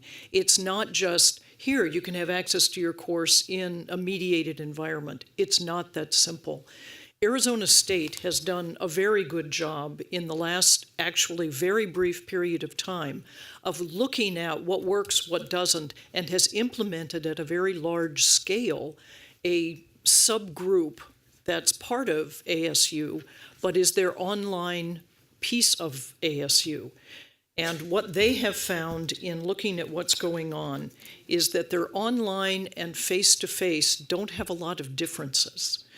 They're similar populations on campus and online for them, although their online students are a bit older than their on-campus students. But the reason that we chose Arizona State to use this as an example is because they have a very robust framework that they have developed based on not what was going on 20 years ago, but what's going on now with regard to our state of knowledge and technologies to really support students. And you can see from the slide that even as they look at comparing face-to-face versus face-to-face on campus and online, no discernible difference in terms of completion. When you look at the different demographics, very, very little differences. In terms of what they're really concluding around this is that blended and terrifically important for their program is the adaptive learning activities and resources that they make available to their students. And in those settings, they outperform their traditional college campuses. The notion of adaptive learning, which is maybe 5 years old, is huge in this regard. To Not take to it jump to the gun, will you guys be talking about what adaptive learning is? Oh, I'd be glad to tell you what adaptive learning is. One of my favorite topics. Adaptive learning, which is enabled by technology, and it can be done on a campus or it can be done in a totally remote environment, is the notion that you're creating learning materials that have sufficient, robust data systems behind them that a student working through a set, I'm going to use mathematics as an example, working through a math problem and then trying to solve a math problem on his or her own can be queried by the system to figure out what the problem is the student's having. Did he or she not understand the concept? Do they have some weaknesses in just their ability to do the calculations? Are there other knowledge gaps that they have? And then this is the adaptive program will then step back and help the student work through what the individual student's real deficit is. Not the old Plato project, which really dates me, but the Plato system, which stepped you back to when you missed a question, several chapters that would cover what the question missed. This is much closer to what we think of going on in a more modern adaptation of using technology to really enhance learning. And Arizona State's one of the leaders in that area right now, but they're partnering with a number of organizations around the country that can be pulled into play. Does that help? Okay. To pull this down to a community, I don't mean down in a physical way, but to pull it out of a university setting and talk about community college students, we went to Rio Salado College, which is primarily online, and in their nationally distributed information, and by the way, both the ASU folks and the Rio folks prepared reports for us, what they found in very large populations that the Hispanic students have a higher first-term credit success rate than those at their benchmarked institutions across the country. And that first line up there talks about this process of benchmarking similar campuses, and they were benchmarked against 171 colleges around the country. The question had come up, was this applicable to folks whose first language might not be English? And I think Rio's data supports that it can be. Where is Rio Salado? I'm sorry, it's in Arizona. And their largest out-of-state population of students is in California. Thank you. My question is this, I just can't understand how face-to-face learning is the same as online learning. It seems like it would diminish the in-class room teacher. Could I suggest that what happens in a really well-designed online learning environment, a faculty member is critical and core to everything that happens, but you can redesign a full learning environment. We got to a point where we are now with face-to-face teaching because we had students coming to a place and we had only a few sources of information. It actually started with libraries. So you had to come to a place to have access to knowledge. We now live in a world, at least for most of us, that somebody asks a question and you don't say, oh, let me run to the library and look that up. You pick up your cell phone and consult the Google. You know, we're living in a world in which we have ubiquitous access to information. However, what we don't have, and this is why the faculty have to be in the middle of all of this or nothing happens, is we don't have a way of helping individuals interpret all of this information that's available to them. And we know there's a ton of information. But what about the human factor? Oh, there's always people Board Member Shaw, involved. I know I've been interrupting Yeah. just to ask my incisive questions, but let's let them get through their presentation. We also have, sure, but we also have 11 cards. So what I'm going to suggest is they get through their presentation. We have our 11 comments, many of which will probably raise these same questions. And then we go to board member comments, and maybe we'll get to our closed session at 1. But thank you. I appreciate that. Go ahead. Okay, moving right along. We did a lot of analysis, and you saw one graph. I think our work group probably saw about 30 of different ways in which we sliced and diced who is in California, who's getting service, who needs service, what kinds of things fit for them. And among the things we did was look regionally at what are the jobs that are in highest demand. And there was a very recent report, and I think actually released today, by the Georgetown Center that Tony Caravalli runs, that basically was a report state by state on where are the good jobs available to sub-baccalaureate citizens. And it turns out that the top of the list in terms of creation of good jobs with not needing a baccalaureate credential are in California.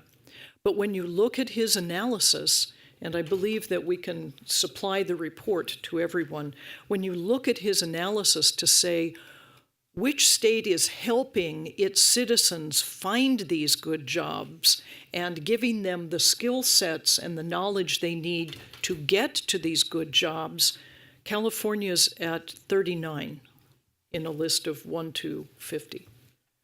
So I use that as a piece of evidence to say there's a lot of good work going on in the community college system in California, but as Chancellor Oakley noted, it's not reaching everyone. One of the things that we looked at a lot was how do you get adults engaged in an educational environment, and particularly working adults who must have very flexible opportunities. And we know from looking at what's gone on in other states and in other countries that you start them with a faster pathway or a more easily obtained credential that lets them get into the workforce, and then you stack on top of it.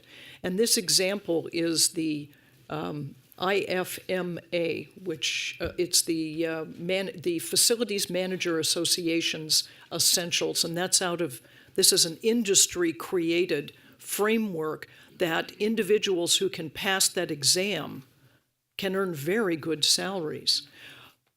But if you go in and say, okay, here, just learn the exam, it doesn't work for the kinds of people that we're talking about, and it doesn't work, in fact, for any kind of people, because 99% of them need the structure and support that are recommended.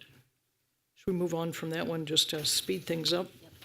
So what we ended up with by our first list was 5 options, and as we listened to the work group and listened to other people we interviewed and critics of what we were doing, we realized we really had 3 options that we would be reporting on and submitting to the Chancellor's office. The first one would be a FLOW unit, and FLOW is Flexible Learning Opportunities for Workers, that would sit inside an existing campus, much like what ASU did, Arizona State University. So there's Arizona State, and then they created this special unit that enabled them to do things very differently than traditionally what they have done, to reach people that otherwise they would never reach. That was the first option. The second option is using a consortium of colleges that would be hosted within an existing district. And to make this work, again, the feedback we got and the discussions we had indicated it had to live inside a district. That doesn't mean everything happens at the district, but what the college presidents with whom we spoke suggested is that this wouldn't be a consortium in the way that OEI is, but this would be a consortium of colleges that say, we're going to invest, we're going to put time, effort, and energy into being part of an entity, a consortium, can have any name you want, that is sitting inside one district, because you got to have somebody running these things, and would then the entity would then identify what was needed, what kinds of programs were needed, and would contract with the member colleges to create them and coordinate them and share them. Those are a little familiar. I mean, those act like things that I think people in California have seen before. Option 3 is a bit different and spooky in a way. Because what we're suggesting is a third option, which may or may not be chosen by the governor's staff, I have no idea, is to create a unique flow district that would operate under the chancellor's office and would be fully competency-based. So the notion, again, would be you set up combinations and collections of faculty and employers from around the region, and they decide what the outcomes of a particular program would be. It would offer a associate degree, so that it would be a certificate, but the certificate would be recognized by industry and hence move into a job. Is this one mine? Yes. So among these options, where there is a lot of similarity is with the items on the left. So obviously workforce-oriented, credentials, the kinds of student support, the kinds of technology, the way in which assessments would be dealt with, faculty development issues, and we already have in place that you heard a report on, a structure within the California community colleges that deal with faculty development. But where they're different is in terms of the management structure, how academic programs would be developed, how students, the specifics of the student support, who does it, how it's done, and how it's managed. And a critical piece of this, which I think you heard a little bit about, is how you maintain student records. So the student doesn't get lost in a system and it becomes very user-friendly for the student. In addition to that, I'm not sure this is a huge difference, but the program choice would be very much employer-driven to say these are areas where we really need people to come into our workforce, and I know a big one of those is in the whole area of the state itself with water districts and how things operate. So this is the, is it on? So this is the link that we're inviting public comments to help us ideate further. Public comment period closes on November 22nd. And then let me just close with this. As you heard from the OEI initiative, the governor seeded that forum for experimentation 5 years ago. And so this forum is, this investment would be one that will manifest 5 years from now. I just came back from a meeting with the G100, which is the Global 100 Chief Human Resources Officers of major corporations. And the top item of discussion for that body was the effect of artificial intelligence across all of their workforce and what are they going to do to accelerate the training and reskilling of their workforce. So we need to have an infrastructure, and I believe this is why the governor is thinking about this. You know, what's our infrastructure to continue to address equity and opportunity, to close income inequality, and help Californians become resilient to economic dislocation. And then also, another consideration is when the downturn comes, and the last downturn, we had to close the door to over 500,000 students. Is this a way for us to keep more doors open for those who need us, especially during the downturn? So thank you for your time and consideration. Thank you for your presentation. So in the interest of time, we're going to take our 12 comments, and I would remind folks that please limit your remarks to 3 minutes. Given the number of interested speakers, we're going to hold pretty tightly to that, and you'll get a 30-second warning from Ms. Gilmore when you hit that. So Vice President Epstein, maybe you can read the Okay. first three names. Please Yeah. come up as a group, and then as you finish, you can cycle off, and Vice President Epstein will read the next person's name so you can continue to go in. Okay. Okay, the first three are Michelle Pilati, Paula Howe, and Sharon Vogel.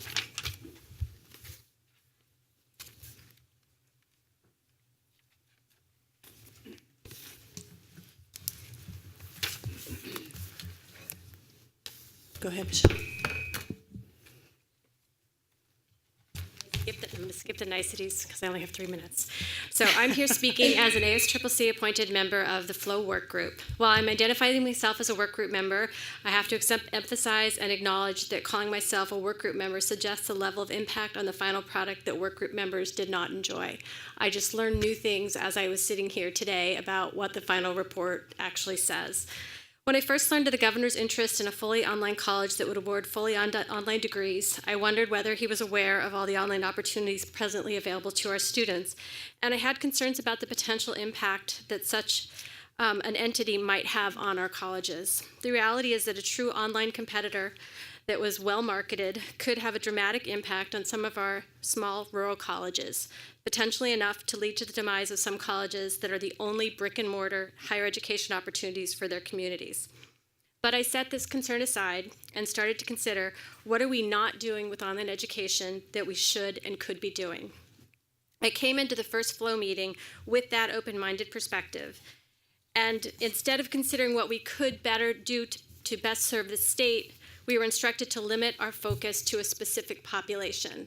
I look at that limit as an impediment to us having a robust discussion about what we could do with online education to better serve the state. The NCHEM's approach of compiling committee input outside of the meetings results in products that reflect their unique perspective. At the end of our second meeting, there was a clear consensus as to the best option for moving forward. Some sort of consortium that would leverage the work that we were already doing, and a consortium that would not live within a district. That would also increase the availability of face-to-face services in addition to online resources.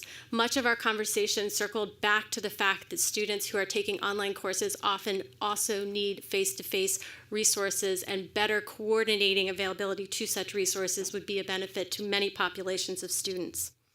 After that second meeting, I left with the feeling that we had accomplished something, that a work group of individuals with diverse perspectives had found common ground. I remain concerned, though, as to what sort of document would ultimately come out of the meeting, and I was right to do so. While there are 3 options that were the 3 options that we discussed, the report as it was framed began with other assumptions that we did not discuss. It began with the assumption that whatever we're talking about was necessarily subscription-based and competency-based, which are fine 30 things seconds. to discuss, but we did not have an opportunity to actually consider the 3 options that are presented and did come out of the group, but we did not discuss that within the context of the assumptions that are the foundation of what the final recommendations would be. If you're going to expand online options, your starting point should be with populations for whom online is a logical tool to employ and educational opportunities that benefit from the online modality.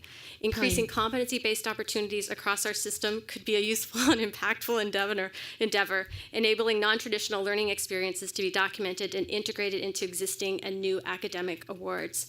Considering programs that can't be supported by a single college that enhance employability and that are well suited to the online environment would have been a great starting point. Thank you. Thanks, Ms. Pilati. And Julie Bruno, come up next. Go ahead. Oh, you go ahead. Thank you. Board of Governors, Chancellor Oakley, Madam President. Yeah, if you could bring your microphone a little bit closer, we're having a little bit hard time listening to hearing Sure. folks. I'm Paula Haug. I'm a faculty member and the Senate President at Folsom Lake College. And when I was little, my dad was a dealership mechanic, no high school diploma, and an ex-con. And we didn't have a computer at home. And he spent a lot of his lunch hours on the shop computer doing certifications that were offered through the Ford Motor Company. and my family benefited tremendously through his wage increases, and it helped me go to college. And today I'm teaching communication skills, skills that are also highly valued by today's employers, and I do so with no fear. I've been teaching online for over 10 years. FLC was among the first colleges to offer hybrid instruction, and last January we started offering 100% online public speaking classes as one of the 5 colleges in the CSU Oral Com pilot. So I stand or sit before you today as a person who has benefited directly from the type of training offered by Flow. I teach career-related skills, and I fearlessly innovate in distance education. And my reason for coming here today was to humbly request of this board to please staunch the Flow. My issues with Flow are entirely too numerous to get into today, so I will limit my remarks to process.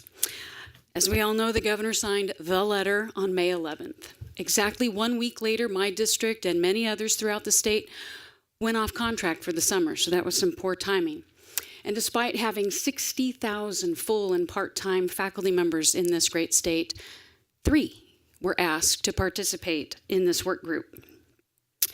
3 faculty over 2 months, 2 meetings, and 1 conference call. It is my understanding that the faculty were not allowed to collaborate or generate any of these options. They were merely presented to them. It would be difficult to create a proposal that is less in the spirit of shared governance or that is less interested in compliance with Title V. I would never suggest that our policies or our procedures should come before our students, but neither should politics. I appreciate that we had a tight timeline. I appreciate the poor timing, and I appreciate that we've tried to comply with this. But every single student in our great state deserves access to fabulous, amazing, accessible, authentic education. And I'm telling you, as an online innovator, as a career skills educator, and a person who believes in job training, this is not it. Thank you. Thank you. Thank you. Madam Chair and members, I'm Sharon Vogel. I'm the past president of FAC, the Faculty Association for California Community Colleges. And although our board is not formally met to take a formal position, we wanted to provide you with some of our initial thoughts. First, the proposal is inconsistent with our system's emphasis on student success. The available research and faculty members' own experiences recognize the challenges in online education and are very wary of this proposal. I love that we're looking at the options for our ESL students and at the people who are left behind and made in the gaps. But we have spent 5 years on OEI, who's looked at all of this, who's tried to look at the student support services, have spent the time there, and it's like we're trying to throw it all away and go a different direction. Who looked at how we looked at financial aid and made things work through multiple colleges coming together. Also, I'm very concerned, and FAC honors the primacy of the Academic Senate and the 10+1, and it flies against degrees, development of curriculum, development of programs. As an ex-manager for 40 years in nursing, I really say employers do not know how to do curriculum, and they should not be setting our curriculum.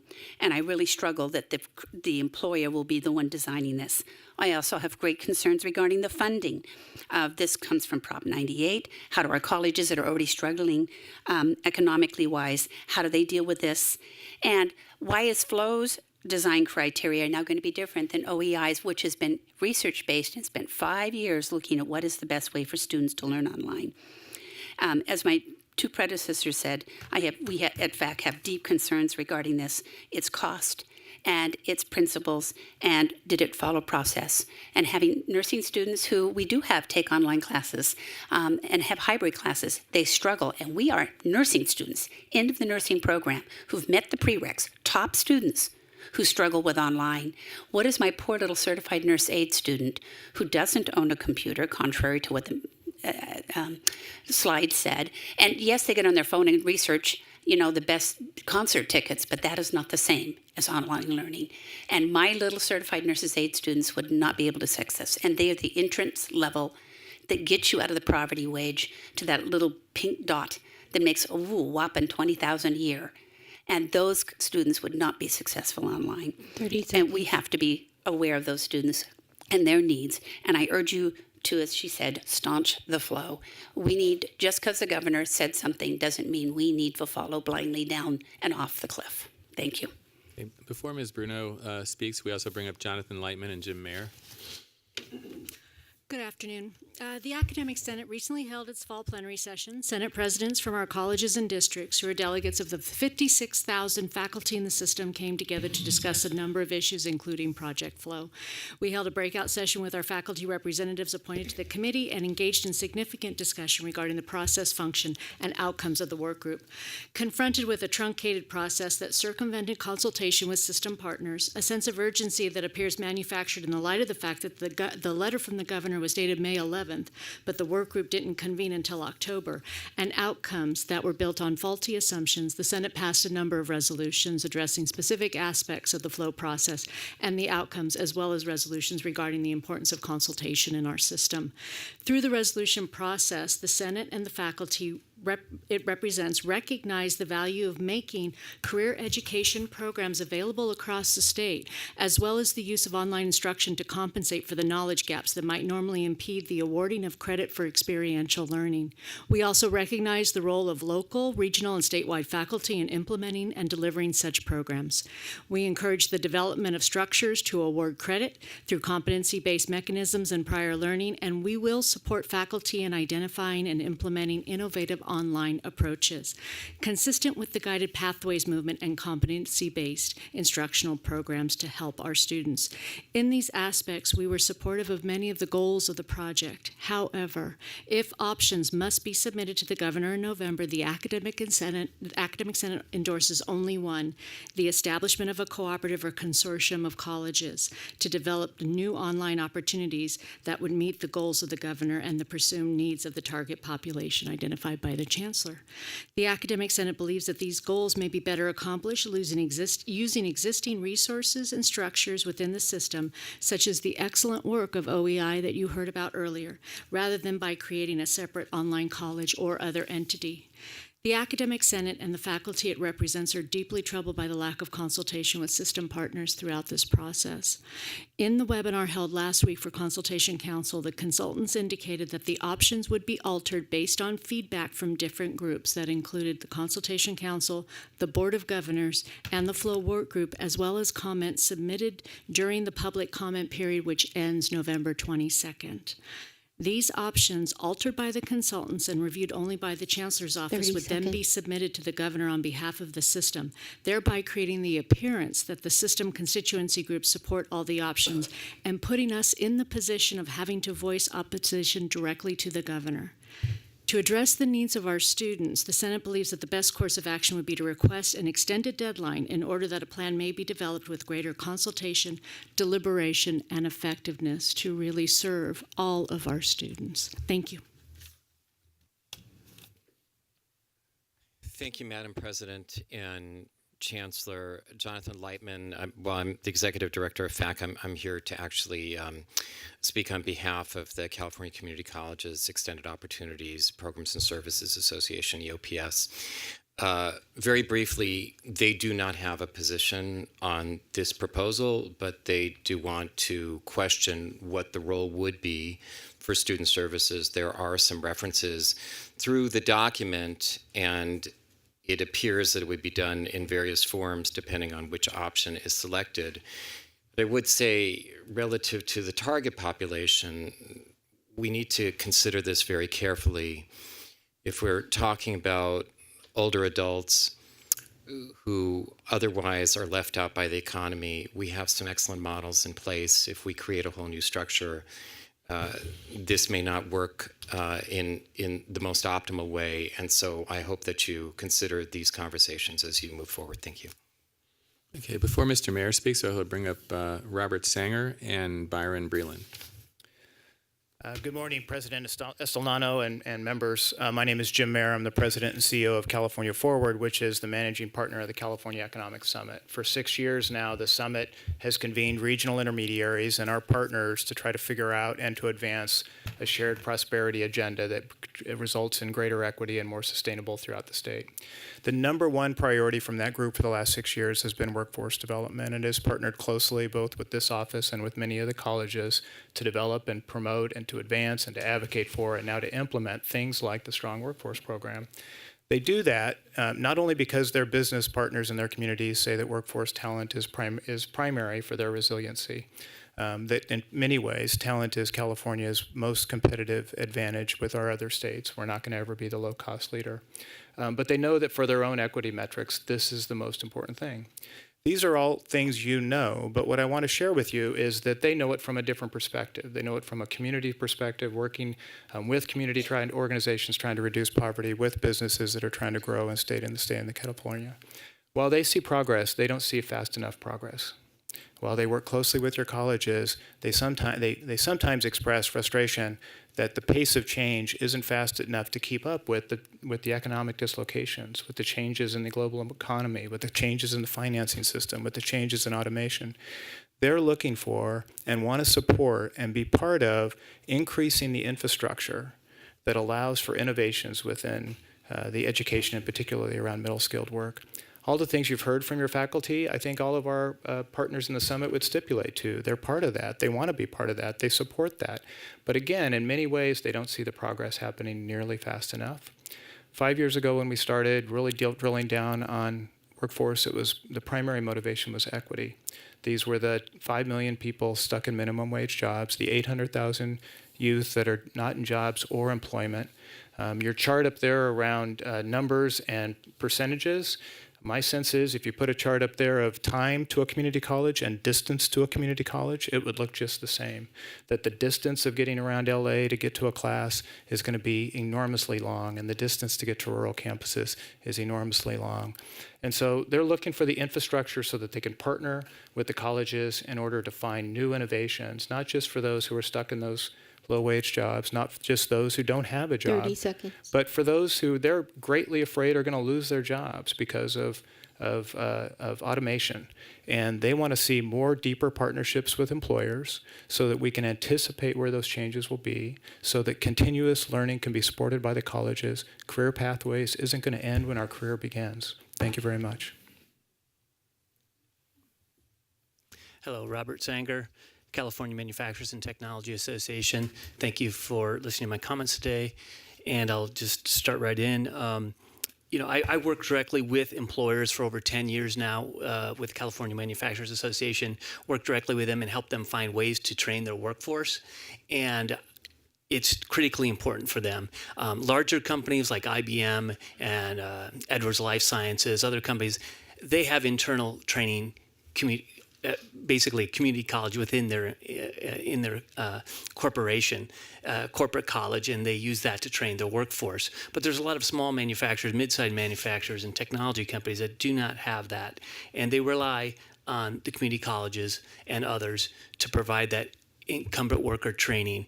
That person is hired, they're working, they're full-time, they have kids, they are the soccer coaches, they're working, they don't have time to get to your community college, they don't know where your community college is, they probably, are just too busy.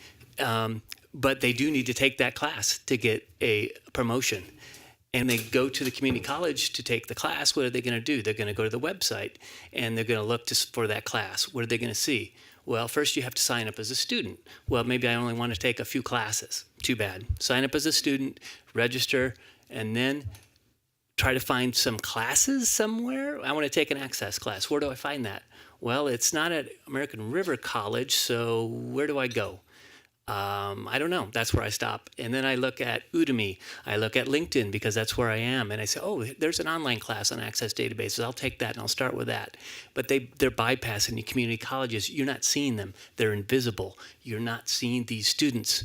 You need to see these students. They need to have accessibility to use your vast resources that you have, but they're invisible. And I think that's really what this comes down to. Whether or not flow is the perfect solution for this, believe me, I'm no expert, but we need to have a portal and a way for workers to come into your system and use the classes. And many times it's going to be online because they just can't be there in person. Thank you. Before President Breland speaks, we also bring up Bob Lanter and Jennifer Hernandez. Okay, good afternoon, Board President Estolano, Chancellor Oakley, and also Board of Governors. Good to see you, Governor Hawkins, and also Avalos for being a great friend of our district. Again, my name is Byron Cliff Breland. I serve as the president of San Jose City College. And I want to share with you all a program that we recently completed in partnership with MIT, Massachusetts Institute of Technology, utilizing their platform of MIT X, edX. It's a hybrid adaptive learning model. Our first cohort is finished. The goal of the cohort was to diversify the coding industry. We've heard artificial intelligence, data science, big data. Those fields are not going away. There are burgeoning fields of study and employment in our area and in our district, and of course throughout the nation. What we found in our first cohort was we had students complete at a 75% success rate. We had a cohort that existed of 35% female that were part of that. The cohort was 30 in size, and it was wildly successful. And one of the things I just want to mention about it was that it is now being talked about as being a part of one of the earlier presenters in the Flow project mentioned sub-bachelor's programs. But we're looking at something called a micro-bachelor's program. This program is on the heels of a micro-master's program, which exists also at Arizona State University. These micro programs are business certified in terms of the skill sets that have been said, these are what we need from business and industry. If you can give us folks that have this skill set utilizing online or hybrid technology, we can move them forward and set them up to receive gainful employment in the jobs that matter now. And so our goal is to continue to explore what this may look like. And I'm hopeful that the Flow movement can consider these alternative modalities of employment. We do currently have, and I heard a number of the other presenters concerned about leaving the OEI movement. I'm not suggesting that, but what I am saying is that we need to provide readable solutions now. And I know the Chancellor shares this as well as the Governor in terms of where we're going in the immediacy of things without leaving folks behind. But there are some great opportunities to partner with institutions such as MIT and other areas that want to access and provide assistance and work with us as the largest system of higher education in the nation. So I just implore the board to consider those movements. I'm also continuing to bend the ear of Executive Vice Chancellor Von Quinlivan as I see her around and about and share our progress that we've had in working with MIT on the edX platform and our goals moving forward, continue to expand that program. Thank you. Thank you. Good morning. Thank you, President Estolano, Chancellor Oakley, Board of Governors. My name is Bob Lanter. I'm the Director of the California Workforce Association. We represent local stakeholders dealing with workforce and job training, including community-based organizations, economic development, educational entities, and all of the 45 workforce development boards and 200 America's Job Centers of California. This is a very important issue for us. We absolutely support online learning and an online model as presented in Flow, particularly a model that emphasizes quality and portable curriculum. We deal with this population that you guys are looking at. They are coming into our career centers. We understand that 20% of California's population lives at or below poverty, and another almost 20% live one incidence away from being at or below poverty. That's almost 40% of our state's population. We realize this is a challenge for those individuals, finding career pathways, finding career technical education that leads them to high-wage, high-growth jobs. We've been working with our partners, including the community college system in the state, to address this issue. That's why we sponsored and finally got signed into law AB 1111, the Breaking Barriers Initiative, that will allow us to reach out into the communities where these folks live and work and bring them into our career center system, partnering with community colleges to put them on a path to post-secondary education. But the challenges for these folks are immense. And one of those big challenges is access. Not only access to community college training programs, but access to our career centers. That is why we're struggling with the same issue and breaking down brick and mortar and building access points into those communities where people live so that we can bring opportunities to them and build the pathways into careers. We suggest you look very strongly at the options and you do the same so that we can work together to move these people out of poverty. We look forward to working with you. Thank you very much. And before Ms. Hernandez speaks, we also bring up Kevin Eslanon and Lynette Niaga. Jennifer Hernandez, Labor and Workforce Development Agency. We oversee 7 departments, including the California Workforce Development Board. Thank you for having us today. So I want to specifically focus on the impact to immigrants. In the work that I do, I focused on farm workers and immigrants. So as you may know, immigrants are a third of the workforce here in California. We're home, in fact, to 1 in 4 immigrants nationally, over 10 million in California alone. So obviously immigrants, we know, are concentrated in low-wage jobs, and it's the workforce of tomorrow and definitely the workforce of today that needs to be invested upon. As Bob Lanter mentioned earlier, we, within our own system, are not adequately serving immigrants. In program year 2015, of those exiting our Title I workforce programs, only 4.4% of those were limited English proficient. That means that they're struggling with language acquisition. If you look deeper at the numbers among those that were exiting, only 11.6% of those actually had less than a high school diploma. So within our own system, we are not serving the hard to serve. There's a problem with that. The opportunity you have before you is to really change the life of many of these individuals. As someone stated earlier, their family benefited from these sorts of training programs. My father went from being a migrant farm worker to a janitor, and that was enough to transform our life, and I was able to go to college because of that. At the labor agency, we definitely are trying to make this change. We initiated a pilot program earlier this year. It's very early in its stages. However, we are learning about the specific barriers that prevent people from accessing these programs and the needs that they have to access training programs at 10 o'clock at night on a Sunday, as folks mentioned earlier. What we've seen is that there are programs that are tailored to benefit this population, but I would call them oftentimes boutique programs. They're definitely not at the scale. The opportunity you have before you is to really create something that takes it to scale and creates more opportunities for more individuals. The governor has clearly signaled to us that he cares about providing economic opportunities and the opportunity to prosper for every immigrant in California. And he's done so by allowing us the flexibility to invest in better serving this population. With your leadership, you have the opportunity to create that system. The reality is that folks are not benefiting from our traditional programs, and the need is far greater than the capacity that currently exists within the local programs. However, what we know is that with the proper partnerships, we definitely consider the community colleges to be one of our premier partners in these educational and training programs, that the opportunity is there and the timing is right. The governor has made that investment in other areas, and I think it's the right opportunity for the chancellor's office and the community college system to redefine how we serve this population with barriers. Thank you. Good afternoon. My name is Kevin Aslanian. I'm with the Coalition of California Welfare Rights Organizations, and this is about vision for success. And in my opinion, you cannot succeed if you are hungry.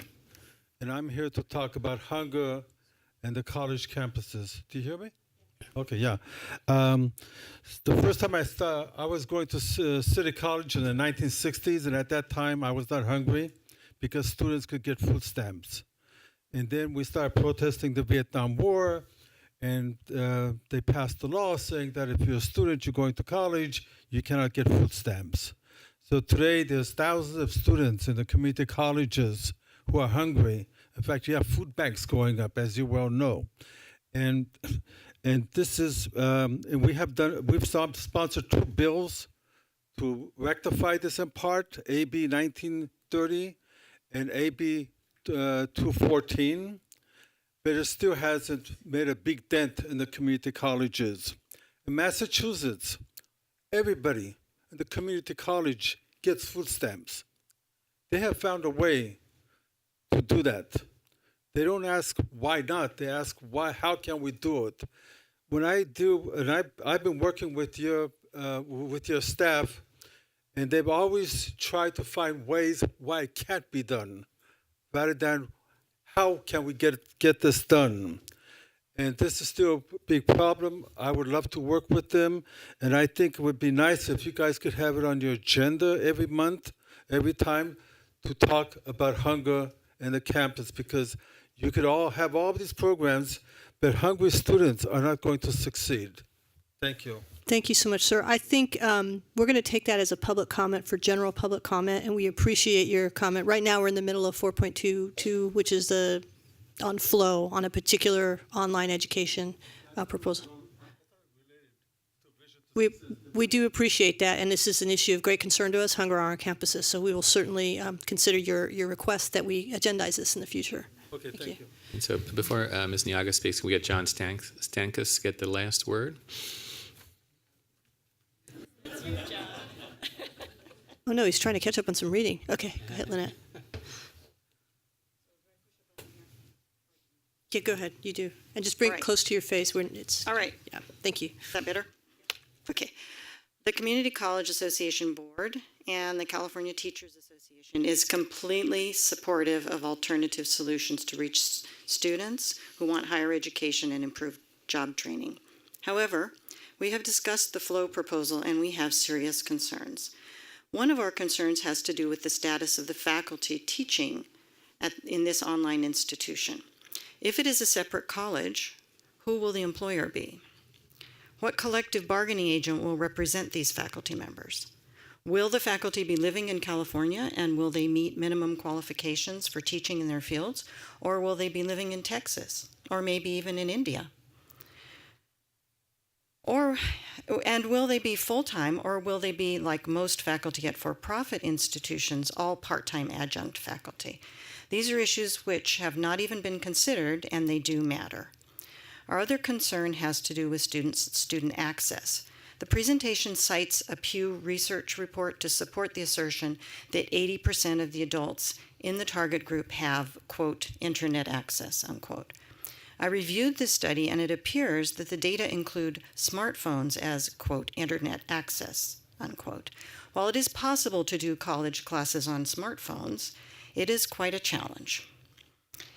And the students who appear to be the target population of this program are the ones who consistently show a lower rate of internet involvement.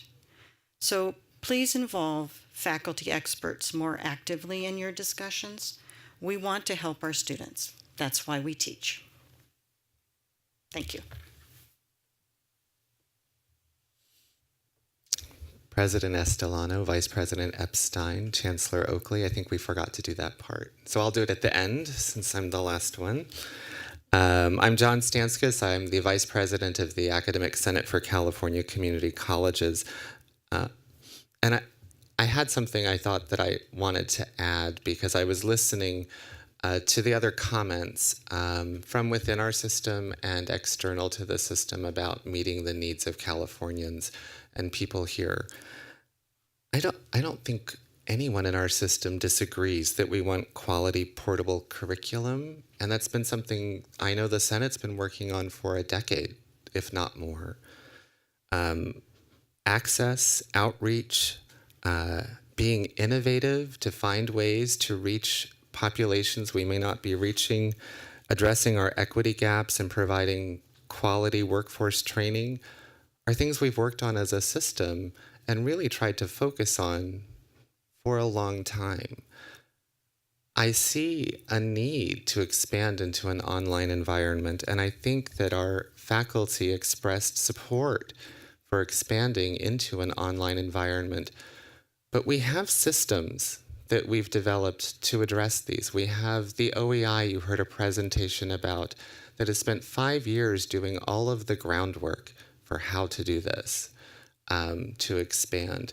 We have the Adult Education Regional Consortia who look at these same populations and have been working with the community college systems and the K-12 partners and other entities to address these same issues.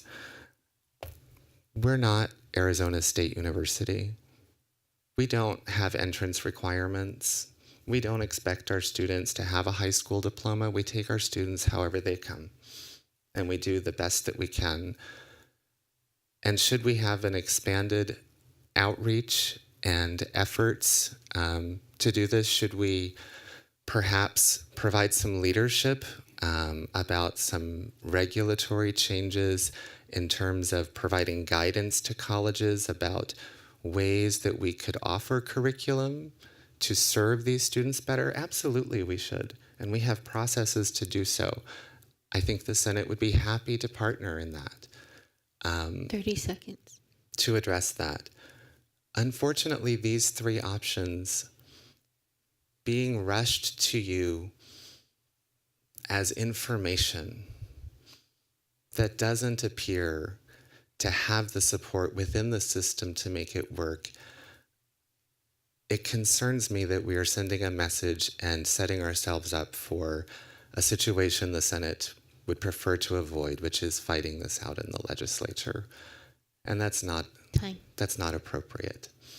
Thank you for your time. Thanks, Mr. Skanskis. Anything else?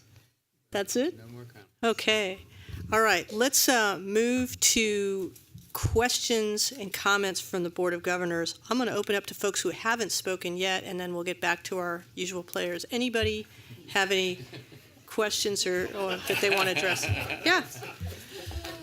Board Member Shaw. Let me just say that obviously I'm for workforce training and development. I spent a lot of my career focusing on that, and I'm for online education. But I don't understand how, if our focus is to help the poorest, Not even a first reading? residents, that we're sort of taking the position that online education is the best option. I don't understand that. I would suggest that, here we go. I think it's voice activated.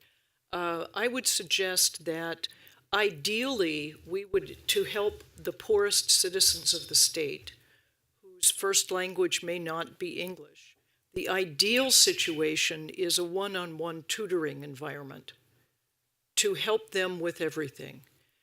I would also say, unfortunately, that's not a scalable or economically viable environment. So when one looks at all of the available options that we see out there that have been tested and tried with a variety of different populations, you look at what works best, and not just for the elite students and not just for the students who pass big entrance exams, but for students who come in with what they have, and creating unique learning environments for those students that, to make it scalable and economically viable, have got to be technologically enabled.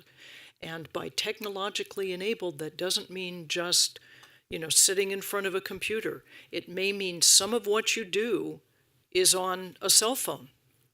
Not everything that you do is on a cell phone, but some of it may well be.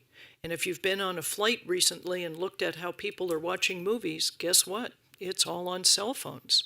And when you look at the way in which particularly younger people are utilizing technology, it's on portable devices. And that's not just California, it's across the world, frankly. So the trick is, how do you create learning environments that are enabled or enable the use of mobile technology supplemented with conversations on that cell phone with faculty and with support people and everything else. But you never take the people out of the equation. Okay. Does that help? Yes, it does. Yes, it does. And Vaughn, what's your response to the people who had concerns about this? What's your response to the entities, I should say? Well, as I mentioned before, I think if we had the luxury of time, we would have designed a different process. But I think we went out the gate knowing that we were compressed in time. So we had to adopt an alternate process, an ideation process. So it's the equivalent of having NCHEMS do a study for us. And I actually think we now know a lot more about the assets under our system, where stakeholders stand, the concerns. And we hope that all those pieces of insights will be helpful as the governor decides what he wants to do. Okay, I have Board Member Haynes and Board Member Perry.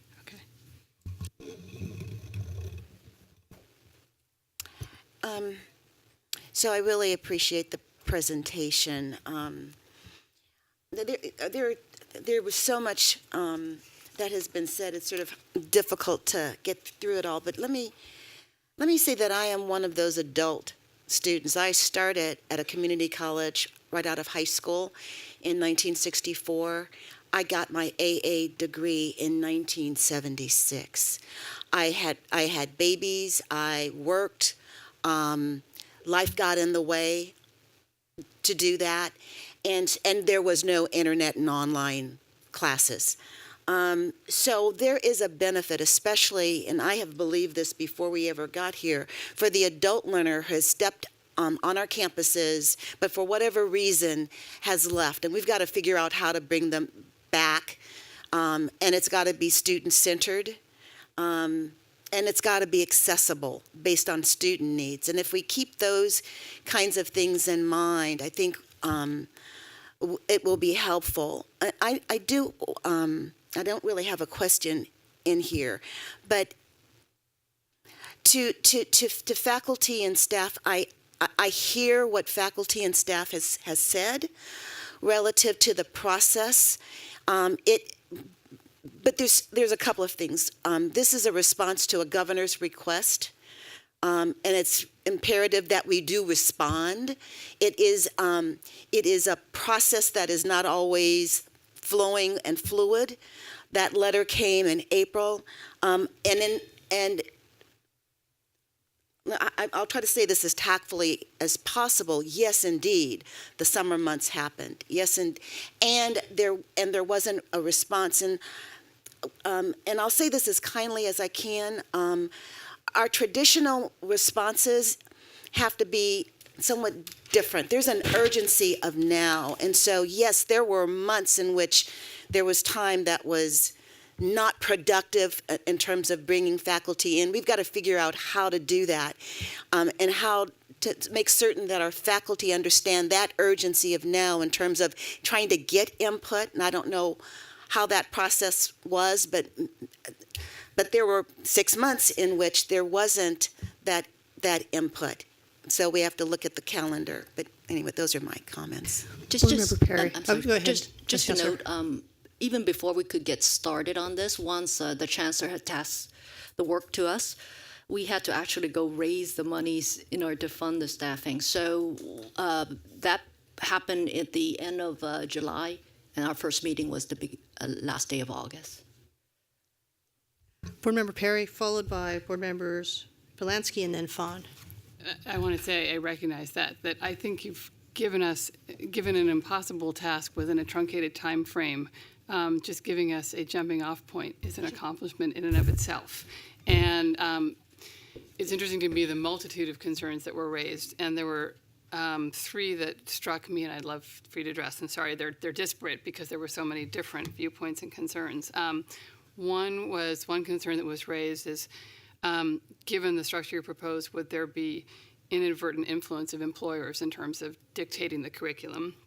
The second is why not integrate further into the work of OEI, since you have a platform that exists there that has a track record of success? Why create a separate entity? And then third, there was the point, and I think it talks about what other members have mentioned, is there is that problem that's inherent. I think community colleges are somewhat invisible to working people for the variety of constraints that someone mentioned. And so what have you thought about in terms of, if you're targeting that population, what's sort of the outreach strategy? Sorry, those are 3 large questions. I apologize for the breadth. Want me to start? Okay, and I'll fill in the rest. I'll do this as quickly as I can with regard to undue influence of employers on the curriculum. I don't know what undue means. What I do know, if you're targeting people in the working population and you're trying to help those individuals move into either better jobs or new jobs, if we do that without partnering with employers, I don't know how you do it. So what I've seen in other states and in other districts in other states is there's a coalition between employers and the college, and faculty literally work with employers on understanding what are the current needs. Now, the faculty bring into the equation not just we're training somebody for a job, but rather we're helping that individual develop the whole skill set that have been behind our post-secondary education world. So it's not just here are the skills for this job, here are the skills and knowledge that you need to be employable throughout your lifespan. Communication skills, some level of arithmetic and calculation capacity, the ability to work with other people, the ability to frame things beyond just what you're told, but engage in critical thinking. So it's not undue influence, I would say. It is instead a coming together of the different perspectives that the employment community says, we need this now, and the faculty from our colleges saying, okay, we'll give that to you. However, we're going to integrate it into what we know are broader skills that will ensure lifetime employability. If I can add something to that, Board Member Perry, you can also think about this, not just the employer partnership, but let's take, for example, SCIU. SCIU represents a ton of workers, the lowest ranks of workers all throughout California. We would also be engaging labor as well that represents these individuals that are looking for the skills they need to advance in their career. So it would be not just employers, but we'd also be working with many of the labor organizations throughout the regions to find out what skills are needed to advance in their particular areas. On your question number 2, we do plan for what is in common across all these proposals. We will be leveraging the common technology infrastructure and data infrastructure across our EdTech portfolio, so regardless of the option. And that integrates OEI. So OEI is a big piece of this. It's just we're trying to tell you this much in this amount of time. Number 3, the whole outreach framework, and I think Chancellor Oakley sort of addressed that in a sense. This wouldn't be going out to the general public with, massive advertising because that's not viable, but rather looking first at employers and folks who are working with the labor community organizations and identifying individuals to come into this. And then we know, again, from working with other states, and what happens is it will start small, but people listen to one another. And they find out, hey, I can do this, I can do it in my own time frame, and I'll try it. And then it begins to snowball. And we've seen this in project after project. Does that help? All right, I have board members Belansky, followed by Fawn, followed by Walker Griffin. Board member DeLilly, did you want to be in the queue? Okay, and board member Baum. Before I make the comments I was going to make, I'd like to make one more statement with regard to the issue of employers and relationship to the community college curriculum. If, in fact, a career education program at a community college is running by regulation, it's to have an advisory board. And that advisory board is supposed to be people in the community in those industries. So, already we need to then say, are they doing the work that they're supposed to be doing of having an advisory board? And if not, maybe that's part of the problem. I will also I'm just making statements. I'm not looking for answers. I will also make the statement for me and how I function and how I think and how I process. It would be nice to have had more material up front, so that I would have a better handle on what was going to be presented today.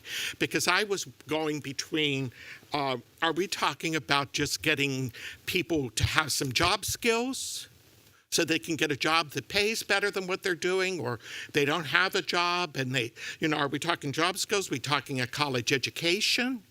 And even some of the options raise the question for me, how do we factor in accreditation into some of this?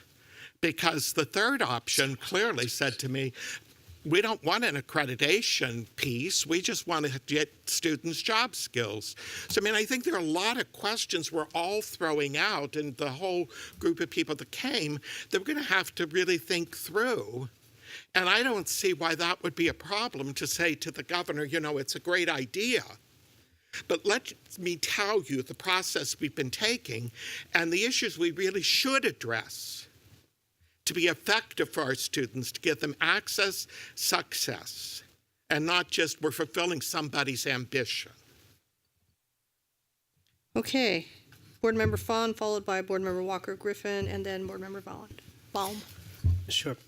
I wrote out a number of questions, and I think some have been answered, but I don't particularly look for answers in my questions. I think my observations are registered through these questions.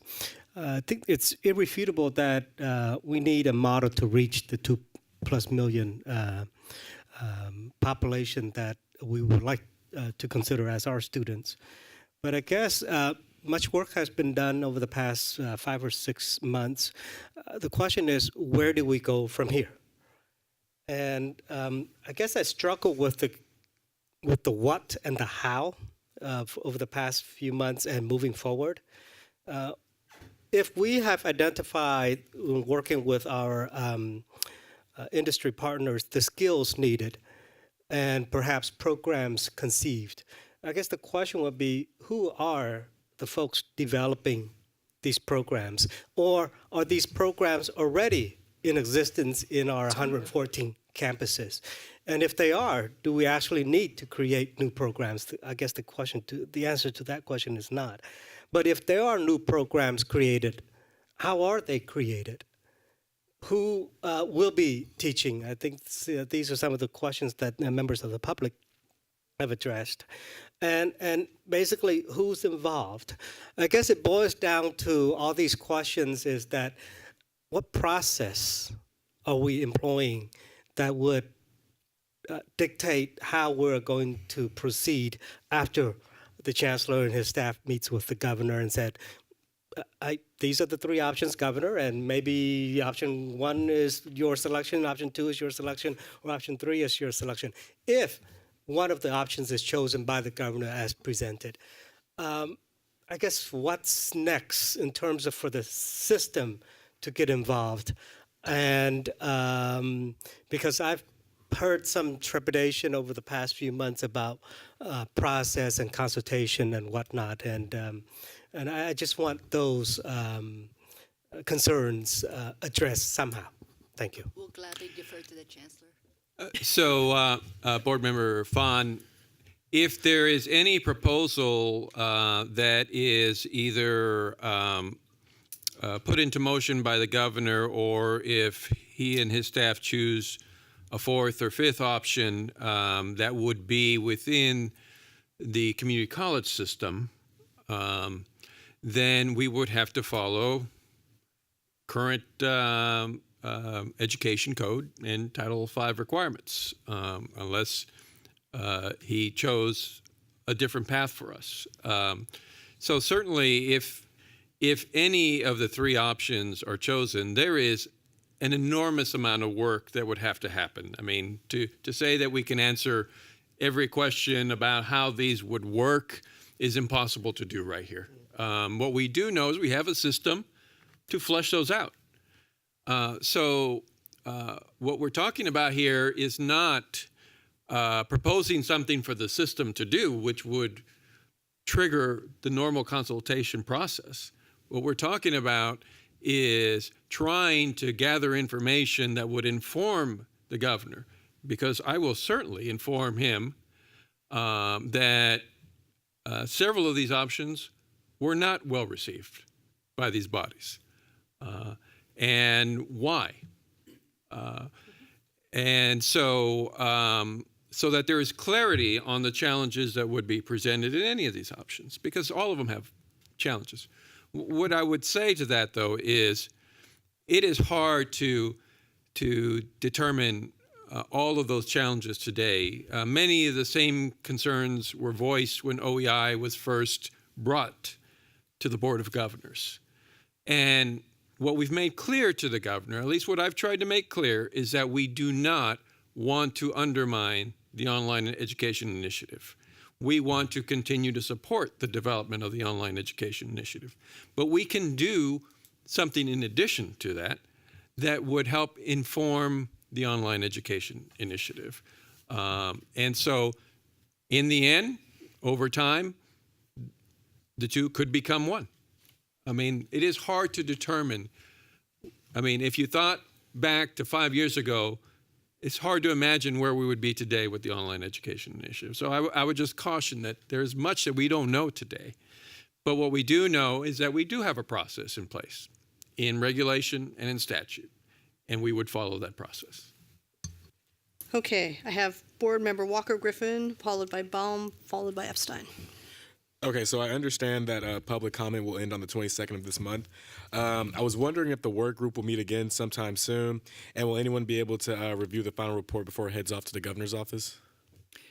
I can answer the work group meeting. We're having a very long webinar on the 20th of November. But we also have, at this point, I've just been getting reports on these, well over 2 or 3 dozen comments, both from work group members and others with whom the general framework has been shared.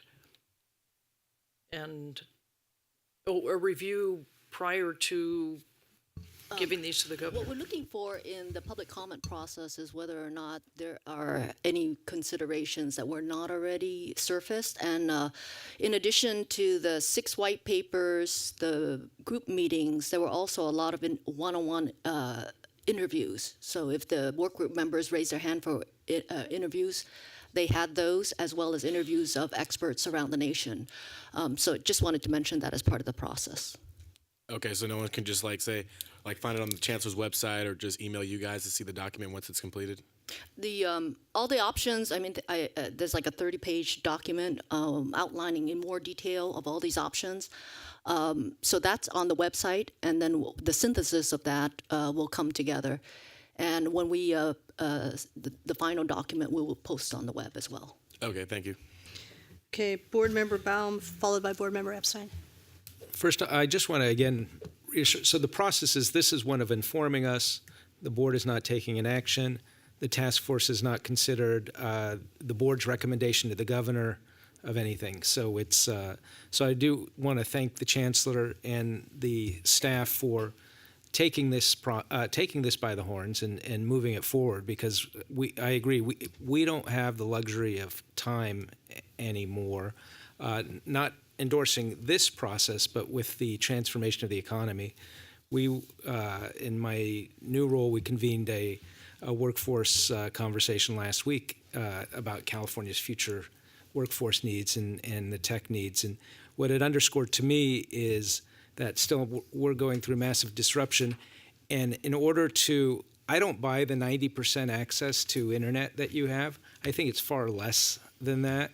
And that we as a system, of all the things we want to ensure, we also want to ensure broadly available access to online resources. And so that's another thing we need to bring up to the governor. If we're going to pursue this, we need to treat internet access like a utility in the same way, so that that there's universal access to it for students that don't have to stand outside the door of the library in order to try to access it. And a phone isn't an online classroom. I know you can do some instruction through a phone, but still the tools of delivery have to be put into the hands of the populations that need access to them. And I don't know how to do that, but if we're going to fulfill the governor's vision, we also have to think about all the other aspects that need to be put into place to do that. And I'm not sure how to do that, but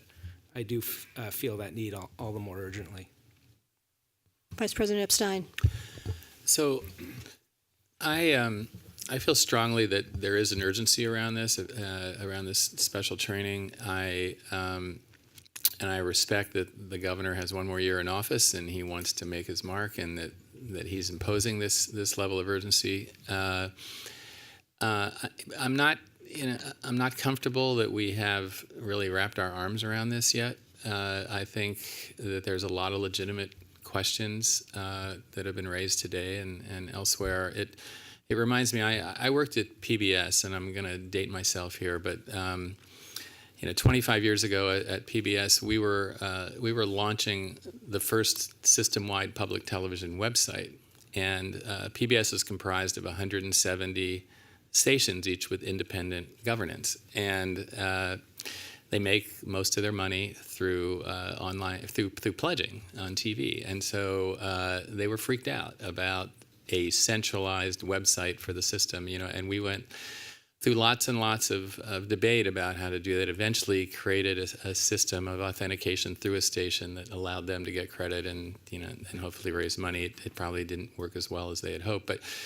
but it was a process that took a while, and there were a lot of stakeholders very engaged, and this this strikes me as somewhat analogous to that. And I guess what I would like to take, I think, to the governor's, to the Department of Finance and the governor's office is that we think this is a great idea. We really want to, give it our best effort to make his vision work, but that we need more time, and that we hope that if he needs to put something into his budget, that it would be sort of a placeholder funding and allow us, several more months to come up with what we think is the right strategy. They've got until May or June till they really have to vote on this, and so I would prefer not to come in with any specific recommendation. I'm even a little uncomfortable with these three options, and so I hope we can have that kind of conversation with the administration and give ourselves a chance to make this work so that there's a lot more consensus around the table. Okay, so I'm going to spend some time with my comments and questions as well. Not really questions, but more comments on process as well as substance. And thank you, Vice President Epstein, because I think the way you compared that to your challenge at PBS was really, really helpful. I mean, really helpful, very analogous. So on process, what I heard from Michelle Pilati, and I think she's left now, so maybe, Julie, you can address this, that I know that you started with 5 on and then you kind of brought it down to 3, but what I heard her say was that there was a fair consensus around a consortium model that would not be inside a district. Did I hear that correctly? So if that's the case, I know it's always best to have fewer options than more, Vaughn. If there was consensus from the work group, I would strongly urge that be one of the ones that get moved forward, and I'll explain what I mean by that. Did I hear that correctly? So I think there was a nuance, and there was new information presented in this particular presentation than what had been discussed before. The Senate took a position that of the 3 options, the consortia option would be the most viable in our view. I think what Michelle was talking about was that it would be much like what we have with OEI already, is that you would have a consortium of colleges that would be working with this, rather than it being located in within one a single district. Got it. That didn't really make sense. So there may be some clarity perhaps Vaughn could provide on that, because I'm not sure. And Michelle's just down the hall, so I'm texting her to get her back in. Yeah, that would be great. Sure. That would be great, because I really want to understand that. And Vaughn, you were part of the work group, so obviously you would know what she meant. But I felt like if there really had been some consensus that this was a viable option, let's put that one forward. Second, it's really important, and the chancellor, I think, addressed this, that whatever recommendations move forward, or options rather, move forward to the governor, that it disclose the fullness of this discussion, that it disclose, you're going to talk about pros and cons, and you can see some of it in the appendix to this report, but also describes who was supportive and why. What did key stakeholders think of these different options? That's very important. What were the concerns raised? All kind of going to Tom's point that it's complicated, and so if we're going to give you 3, 4, whatever options with the pros and the cons, we're not weighting it one particular, but we are certainly giving you a flavor of the complexity, because there's going to take some time to work this out. So I think that's also very, very important. I agree with Board Member Belansky. Because these had already been developed, we could have received this in advance, and we should have received it in advance, right? If it was already out for public comment, we could have read the same thing. What we got in our board report was the list of who participated in the work group, and if we ever have something similar, like give us the report, we can read, right? So I felt very strongly about that, and now I understand I could have accessed if I'd like gone to the trouble of going to the Flow website and finding it.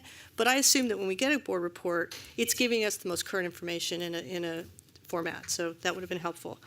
But the last thing on process is, I agree with Board Member Haynes. Governor asked for some recommendations or some analysis. We're going to give him some in November. I think it's very important, and the Chancellor is going to want to respond. And this is really an information item for us, but I feel strongly that we should develop and provide to the governor a variety of options for him to weigh. He's going to do what he's going to do. He's Jerry Brown, okay? But he's a brilliant guy, so if you give him enough data points, he's going to get somewhere pretty close to spectacular. So let's make sure that we give him enough data points so he can develop a proposal, or his Department of Finance can do that in a way that addresses some of these concerns. So on the substance, a few more things.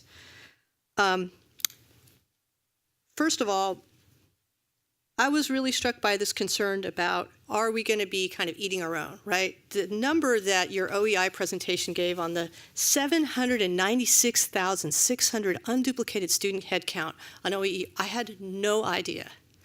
I was really struck by that number. So that's about 800,000 students. But I'm also struck by the 2.5 million people that are the stranded workers, or the workers that don't have done some college but have no credential. Nearly 50% of which come from Spanish-speaking households. And I appreciated the labor agency, Jennifer Hernandez, representing the labor agency and talking about the challenges you have had in delivering your own programs, and how you really are embedded in these types of workers with immigrants and farm workers, but you're having a very hard time accessing them. So the point I want to make on that is, we should be trying to capture a different population than that 800,000 unduplicated headcount. I interpret what you meant to say is that's who we're going after, because it's different than our regular students. So I would like to see that be a critical point. Second, where's the money coming from? I hear the concern that it's going to be eating up Prop 98 dollars. I don't know the answer to that. I'm sure our Chancellor, who's very clever in this matter, has some ideas. There should be built-in accountability measures. Next, faculty is absolutely essential in the success of this program. Absolutely essential. So if they are really concerned and digging in their heels, we need to find a way to bridge that. And we understand that the process was very rushed to do this, and ideation is one way of quickly putting together some recommendations. But if something's going to move forward on this type of proposal, we have to have the faculty as a partner, because I know for myself, I would be recommending to the governor that these instructors all be full-time faculty and they be represented. I want to have a very secure and stable set of professionals designing and implementing this program. So we should be learning from our OEI presentation about instructional designers partnering up with faculty. But we just heard our presentation on the FON, and my calculations, and they're very precise, is that if we continue to use the FON methodology, we should hit our 75% goal in about 2130. So I think that it's best that this is a changing environment, and so our full-time faculty, along with instructional designers, are going to be critical to this, and this is actually a new model. Now, how they get paid and who their employer is and all that has to be worked out, but I think the principle of, we're starting from scratch, people. Why wouldn't we start with full-time faculty designing our online education? Okay, I'm almost done. I'm getting there. The two other key points that were super compelling in your presentation, Vaughn, that 2.5 million students you're talking about, but this last slide, and you knew it appealed to me, I know you knew it, is critical is when the downturn comes, can this help keep more doors open for those who need us? And that goes to the fierce urgency of now question or issue. We struggle with trying to come up with a sustainable model for financing the community colleges in a downturn. We are the counter-cyclical educational institution. When the economy goes down, everybody wants to come into our doors, yet we have no money. So can this be a model to expand, open the doors when we're needed the most? It may not be perfect. It's not the way that I went to school. It may not be the way we want our kids to go to school, but it's better than having the door shut for 600,000 students, which is what happened in the last downturn. And we know there will be another downturn. It's coming right around the corner. So I fear, I have that urgency of now because I see the downturn coming, but I also see that 2.5 million people, the 48% Spanish speakers that can't access or don't have a really good way of accessing our programs. Another point, the whole thing about employers being partners, great, make sure we have instructional designers. I still want my faculty designing, and it can't just be employer driven because we have other goals besides the short-term goal of a particular employer, which is why I really love that Jennifer Hernandez is here from the Labor Agency and was trying to speak to the lessons you all are learning in your program. So I would strongly urge that we think of the Labor Agency as one of our prime partners in addition to employers. So with that, I want to thank our Vice Chancellor for putting this together at it was both a marathon and a sprint. Oh, Michelle's here. Well, we'll talk to Michelle offline. I want to thank the Chancellor for keeping this moving, even though it's a challenging charge from the Governor. But this is an exciting opportunity. We have learned a lot in 5 years with the OEI. You have done amazing things in the system. So if we build on the success, we can create a new model that will keep the doors open for the next downturn and reach portions of our population that we're not reaching with community colleges now, and that really ought to be the goal. Let's keep the doors open. With that, I think we're going to adjourn for lunch and our closed session. Do I have to read anything? So it's now 1:12. Come back at 2? Is that good? We'll be back at 2, so we're going to be going into closed session and a brief snack. We'll be back at 2. Thanks, everyone.